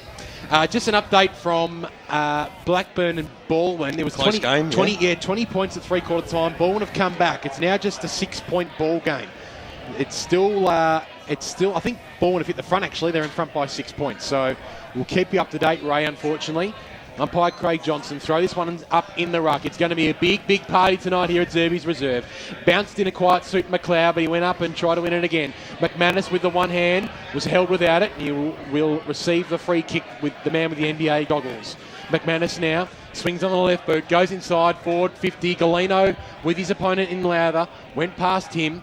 Players converge on the footy now. Doncaster East work it out. Lowther got a push in the back. from Galeno. Umpire said play on, goes to Linford. Great tackle, though. Ends up with Ford. The big man on the left boot goes towards the goal square. It trickles out of bounds in the right forward pocket from one forward pocket to the other. It'll be tossed back in 20 metres from Mooroolbark's goal. When Mooroolbark do get it inside that forward 50, they've got no time whatsoever. It's just the pressure that the Doncaster East defenders are putting on them. It's really tightened up. Boundary throw in. Morrison went up in the ruck. Galeno was there, so was McLeod. Galeno went back and won it. Polkinghorn's little hand pass out wide was good to Lemon. A left foot centering kick. Price is there with Murphy. Good fist from Murphy. Right to the middle of Zerby's reserve.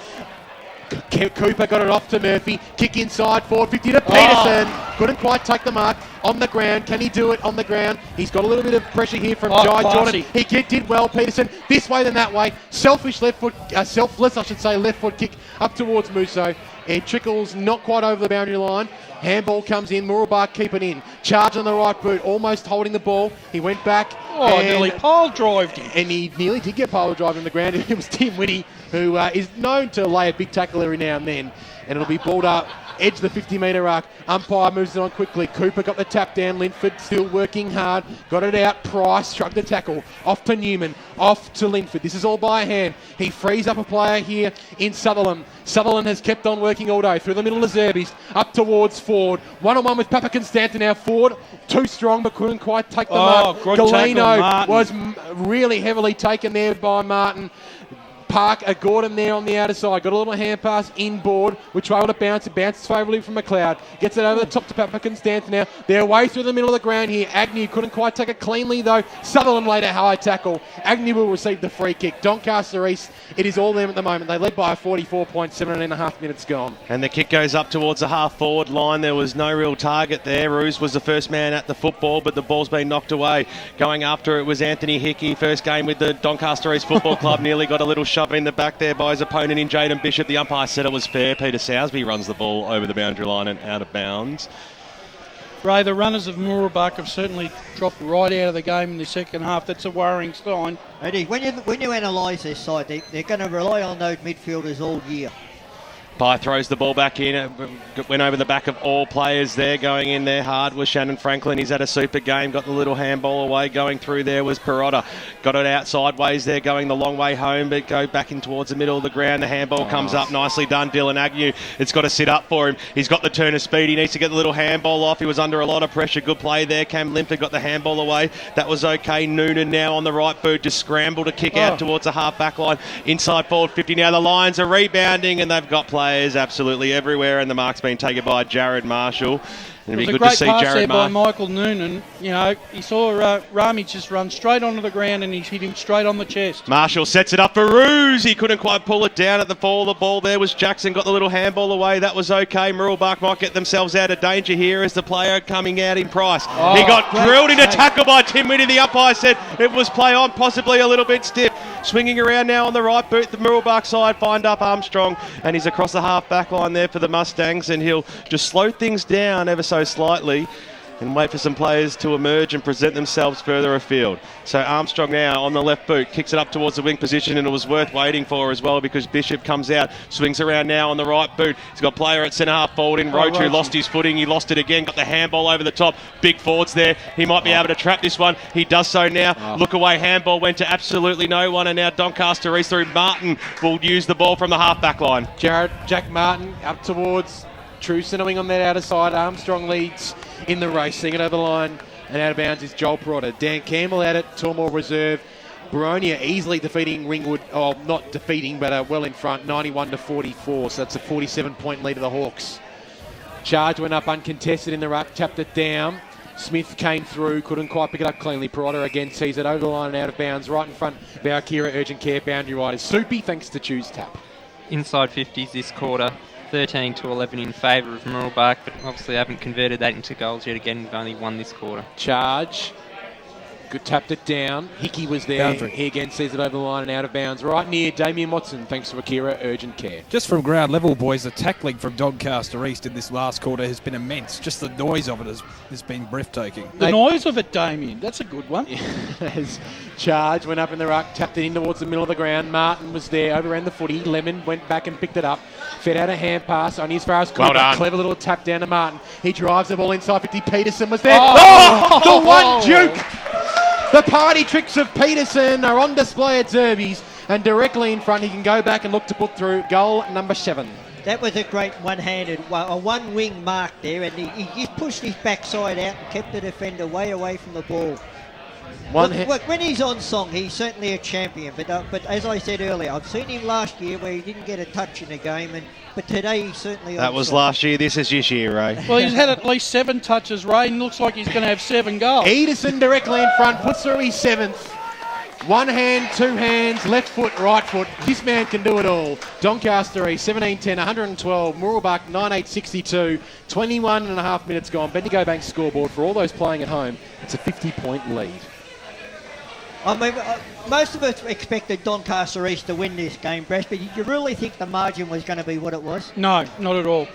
No, definitely not. The way the Mooroolbark were running the ball in that first half, I thought was set up for a really good contest where both sides were going to have their moments of 10-15 minutes, but it's all been Doncaster East in this second half. Ball back in the middle of the ground. It'll be Cooper to go up against Ford that time. Little knock on there by Smith up towards the half-forward line. Limpford knocked it towards his direction. That was pretty good play there. Doncaster East, Sousby on hands and knees, got the little handball out. That was okay, but it went straight to their opposition player there in Lemon, who set sail for goal, but he pushes it to the left-hand side. And a minor score is the result. Mooroolbark moved to 9-9-63. Doncaster East are at 17-10, 112. And we'll have to give a special mention out there to the water boy for Doncaster East, Matty Bremner, and we did mention him earlier in the piece. Not playing for Doncaster East this year. He'll be going over to England to play cricket. That's right. And but he's been the runner for the reserves today. Run the water in the seniors. Been at every practice match. What a fantastic clubman, Matty Bremner. Oh, he certainly is, and good luck to the Brem as he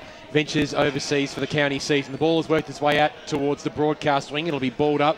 Well, gentlemen, we've got an idea of where Scoresby sit at the moment. Today, South Croydon 27-21, 183 defeated Scoresby 1-6-12. That's nasty. So 171-point win for South Croydon on that occasion. Ball comes out here for Doncaster East, up towards half forward.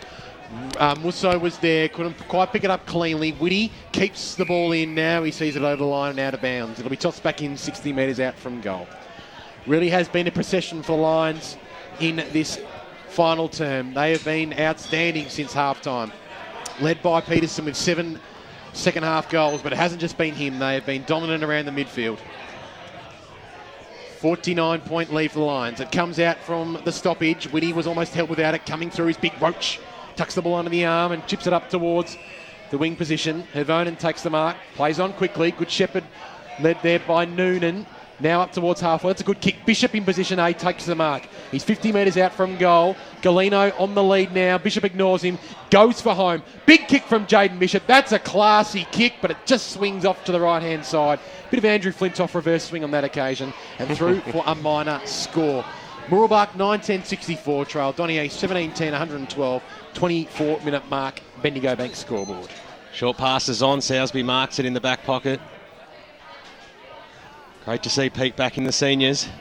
Season 2014, short passes on to one of his best mates in Lee Murphy. Just pulled his finger out fitness-wise, that's why he's got back in the seniors? Or I think Buckle appreciates what sort of class he might have under his skin. As the kick goes out now, wider, Perotta takes it in the back pocket, emulating Tim Whitty's boots, the orange ones, as he kicks it in towards the middle of the ground, towards the Cooper direction. Bounces over the back of the pack, and charging through there is Jared Marshall. Don't the crowd love seeing him back in this side? Kicks it up towards the Peterson direction, and Carl comes out and takes a big mark. He's going for number 8. It'll kick from about 48 metres out, almost directly in front, and it's celebration times down here at Zerby's Reserve. This would be 8 for the second half. He's just come alive in the second half. Ever since that Buckle took him off the ground 10 minutes to go before half-time. So he's certainly come back with a point to prove. So Peterson, he's been kicking straight all day. Well, he's kicked 3 behinds, but he still had a lot of the football, and he pushes this one to the left. You give the guy a wrap, and that's exactly what happens. That's number 4 behind for the afternoon. 11 scoring shots on the board for Big Carl. He's certainly been a fantastic player for the Lions today, and probably been the difference, we would say, one of the big forwards. Well, he's one of many great players for Doncaster East today. You could probably name 10 or 12 really good players for them. Ben Waterworth to take it away for the final time on 98.1 Radio Eastern. Thanks, BWS. Donny East lead this one by 49 points, but Mooroolbark still running. Cam Linford hasn't stopped running all day. He takes a bounce on the outer side. He takes 2 bounces, works his way inboard, shrugs the tackle, now puts boot to ball. A kick inside, 450. Galeno will fly from behind, but standing in front. A really nice mark taken by the Doncaster East defence. It was Lowther. Souser. In fact, it was Sowersby, sorry. Murphy has got a paddock in front of him. He marks broadcast wing, brings it inboard to that man in Marshall. Now off to Gordon. A high left foot kick inside 50. Surely not. Peterson again. Ball comes to ground now. Tapped away on that occasion by Westwood. Comes to ground now. Peterson does it on the ground, does it in the air. The ball beats him over the boundary line and out of bounds. It'll be tossed back in 60 metres out from goal. Stay tuned after 5 o'clock for the BGC Bayswater post-match show with Baz, Dan Campbell and Alicia back in the Croydon studios. Ball comes to ground. Franklin tries to work his way through. Came out to Cooper. Got a hand pass back to Marshall. Inside forward, 50. Musso couldn't quite take the mark. Armstrong picks up the crumbs and he'll bring it out towards the broadcast area. Demetrio took the mark. Got a little hand pass over the top. Price's kick, looking for forward. Good spoil from behind by Papa Constanta now. Followed up his good work and laid the tackle. In there is Perotta, took the ball well. Bit of class from Joel Perotta. Inside 450. Ruse will go again, but he's got 4 players to beat. Armstrong takes the mark uncontested. Chip it short, inboards, good kick. Newman takes the mark. That's a poor kick. Straight down the breadbasket of Cooper, but he dropped probably the easiest mark I've seen today. McManus, little chipping ball around the top. Hervonen set up nicely for him. Shrugs one tackle. Good. Hand pass inboard. Here's Scotty Demetrio. Gets it back to Hervonen. Hervonen towards goal. Good play. Puts it through. That's a really good goal from Mooroolbark. Very much a consolation goal. Mooroolbark put through their 10th. They go on to 10-10-70. Donny East 17-11, 113, 27 and a half minutes gone. Bendigo Bank scoreboard. They may have been beaten today, Mooroolbark, but there's a couple of pluses coming out of the game for them. I think the form of Hervonen and Jaden Bishop, 2 young guys. So they got, they've played really well today. So they've got something to look forward to, Mooroolbark, with those 2 boys. And you've got to add also, Daniel Lemon has been a very consistent player over 4 quarters. He's really tried hard. South Belgrave have defeated Upper Ferntree Gully in their first game in Division 3. Welcome. And Baldwin are up by 12 points with 5 minutes to go. Back-to-back goals to Luke Barker there. Dan Campbell can confirm that Grice was taken off from a stretcher, ambulance to hospital in the 3rd term. Do we know what the injury is? Concussion, from what I understand. Okay. So we'll watch that space. Scores a level, Good tackle. Scores a level at Blackburn and Baldwin at the moment. So Blackburn... They've got a good rivalry too. Won't that crowd be feisty out there today? So some final scores. Norwood have defeated East Ringwood by 41 points and Lilydale have defeated Knox by 10 points in the Falcon Fiesta. Thanks, Dice. Good tipping, BWS. As the ball goes inside forward 50 here for Mooroolbark. Morrison got the hand pass over the top. Sowersby leads in the race. Worked in tandem nicely there with Murphy. A very casual hand pass from the skipper on that occasion. Ends up with Morrison. Now, Ayumi try to work in tandem there with Marshall. Big tackle laid by the Mustangs and they'll force a ball up. And of course last night, Mulgrave defeated Bayswater by 4 goals. Umpire Craig Johnson will ball this one up. True centre wing broadcast side. Just ticking time away. 43-point lead for Donny East. Murphy just looking ever so casual at the moment as the co-captain. Inside 50, Whitty going back with courage, takes the mark. He deserves a goal, Whitty. He does. There's the siren. Tim Whitty will have a shot. 45 metres out from goal. Pretty tight angle, wrong side for a right footer, but this would be very, very sweet. He's worked really, really hard today. He's a ripping player. Every time the radio team comes out and sees Tim Whitty, we certainly do admire him. From 45 metres out, Tim Whitty towards goal. Oh, that's a great kick from Tim Whitty. And what a way to finish for the Donny East Football Club. Final scores at Zerby's Reserve, 18-11, 119. Mooroolbark, 10-10-70. A 49-point victory for the Lions on the Bendigo Bank scoreboard. It ended up being a bit of a procession in the second half, Ray Baird. It did, and it was just the class of Doncaster East. They started the game very slowly, but they just built up momentum as it went on, and the further the game went on, the more classy they looked, Wayne. Let's go down to Az Kirby, thanks to Akira Urgent Care with Steve Buckle. Steve, fantastic debut in for the club. Yeah, couldn't have written the script any better. I'm absolutely wrapped. You really took the game over probably 5 minutes before half time and then continued that on in the second half. Yeah, well, look, we backed our legs, we backed our fitness, and then we're a good, hard-running team. And like I said earlier during the day, it's we've put the work in. We had a really big pre-season, and we thought if we could just sustain the pressure on them, the game would eventually break open. We just wanted to be on that side. Also, a couple of new pickups this year, and Hamish Hosking especially was one. He was fantastic in the ruck today for you boys. Yeah, look, I thought all our recruits were fantastic today, and look, I heard a couple of guys sort of potting them, sort of the direction that we had gone during the week from the EFL media, and look, saying that we've gone the wrong way recruiting blokes from 3rd and 4th division. Look, the difference is that we went and targeted the best players from each of those teams. Like, you've got a best and fairest winner, Nick Batsanis, who was sensational today. You had Hamish Hoskins, who was the best player out of Kilsyth. He was sensational today. Anthony Hickey's the best player out of Heathmont. He was sensational today. So we targeted the right type of people. Any of those boys could have gone and played 1st or 2nd division a long time ago, but they chose to stick loyal with their clubs, and now we're reaping the rewards for it. Well, it's great, and Carl Peterson as well, amazing. 7 goals, I think it was, in the second half. Oh, he's a star, mate. He's when it's on for him. And hopefully he can sustain that for the rest of the year. And we just got to find other goal kickers as well. We can't just rely on him week in, week out. So, but it was very pleasing to see him get a couple for his work. Thanks so much, Steve. Cheers, boys. Great work, Az Kirby down boundary side. Thanks to Akira Urgent Care. Nice work from him on debut today, debut.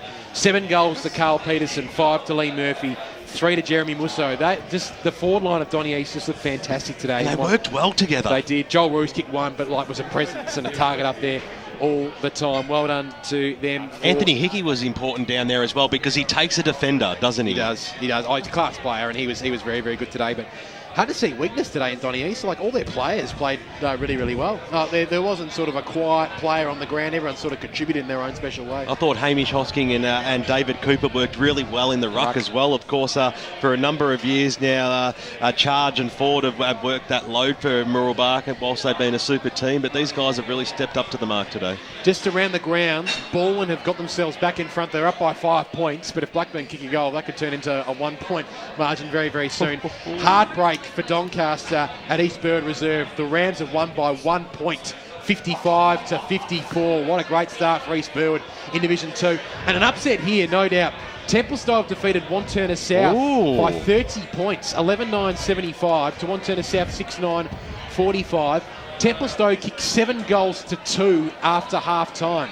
So well done to the Dockers. Great start for Rick Irwin and the team out there.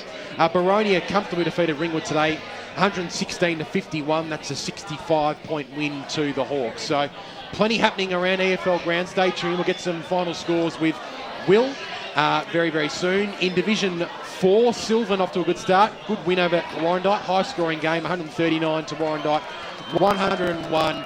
And the Basin have thumped the Glen Waverley Hawks by 120 points. Papa Constanta now is chaired off the ground. 100 games for Papa today.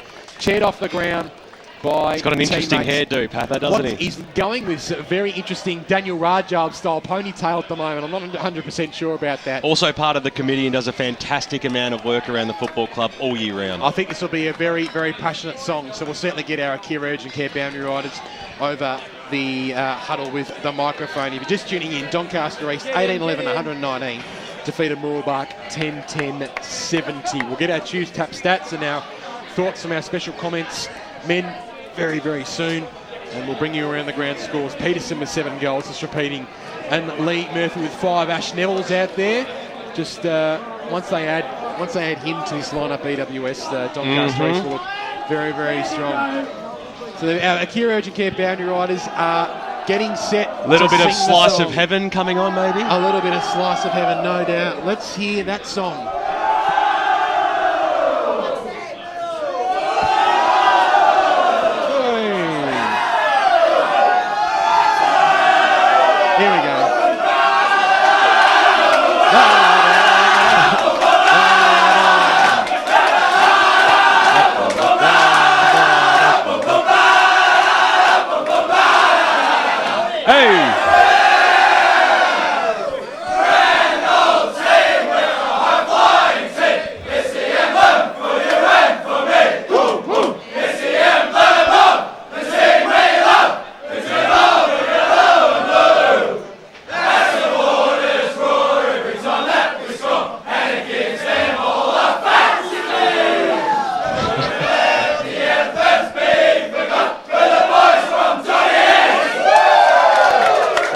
What a resounding song that was. The Doncaster East Football Club take victory today by 49 points. A very, very good performance. We might get an interview with our Akira Urgent Care Boundary Riders very, very soon. But gentlemen, start thinking about your 3, 2 and 1 for the Ferntree Gully Motor Group Player of the Day for the best player on the ground. And of course, the Trojan workhorse. Before we do, we'll head to Grant Campbell with the final Choose Tap stats wrap for this game between Donny East and Mooroolbark. So, there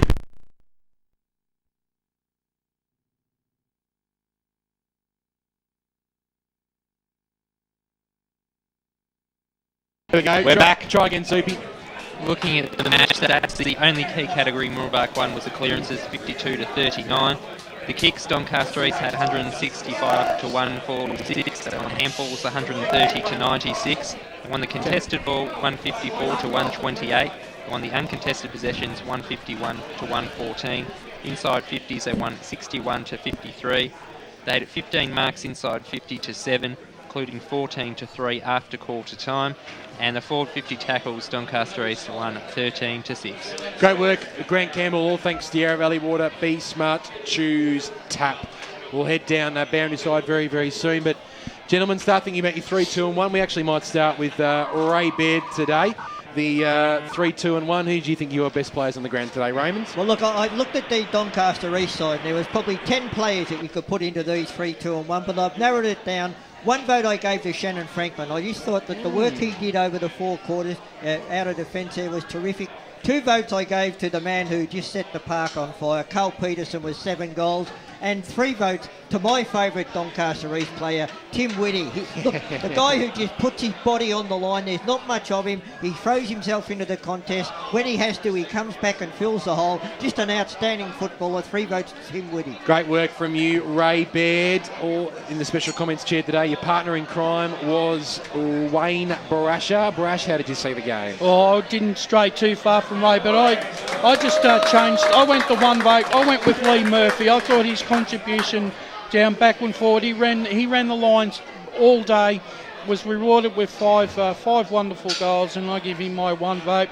2 votes to the well, what can you say about this guy? He can turn on a dime, he can take a mark, he can kick a goal. Carl Peterson gets 2, but for mine, when it was hot early, he was in and under, and he carried on in the second half, and for me, Tim Whitty gets the best on the ground. Great work from you, Wayne Brasher. All in the special comments chair. 1 vote to Lee Murphy, 2 to Carl Peterson, and 3 to Tim Whitty. In the Surrey Park and Nunawading game, the Titans have got up by 1 point. Wow. 14-16-90 to Surrey Park, 13-11-89. Brilliant work from the Titans on debut. That would be a very large night back at the Koonung Reserve. They'd certainly have a big party going on. BWS, you're 3, 2 and 1 today. How did you see the best players on the ground for the Ferntree Gully Motor Group Player of the Day? He gets a special mention this afternoon, almost scraped into my votes for 1. I actually give 1 vote today to Jared Lowther because he was the man that shut down Adrian Bellino from about halfway through the first quarter for the remainder of the match. And we all know what happened at the start of the game. They took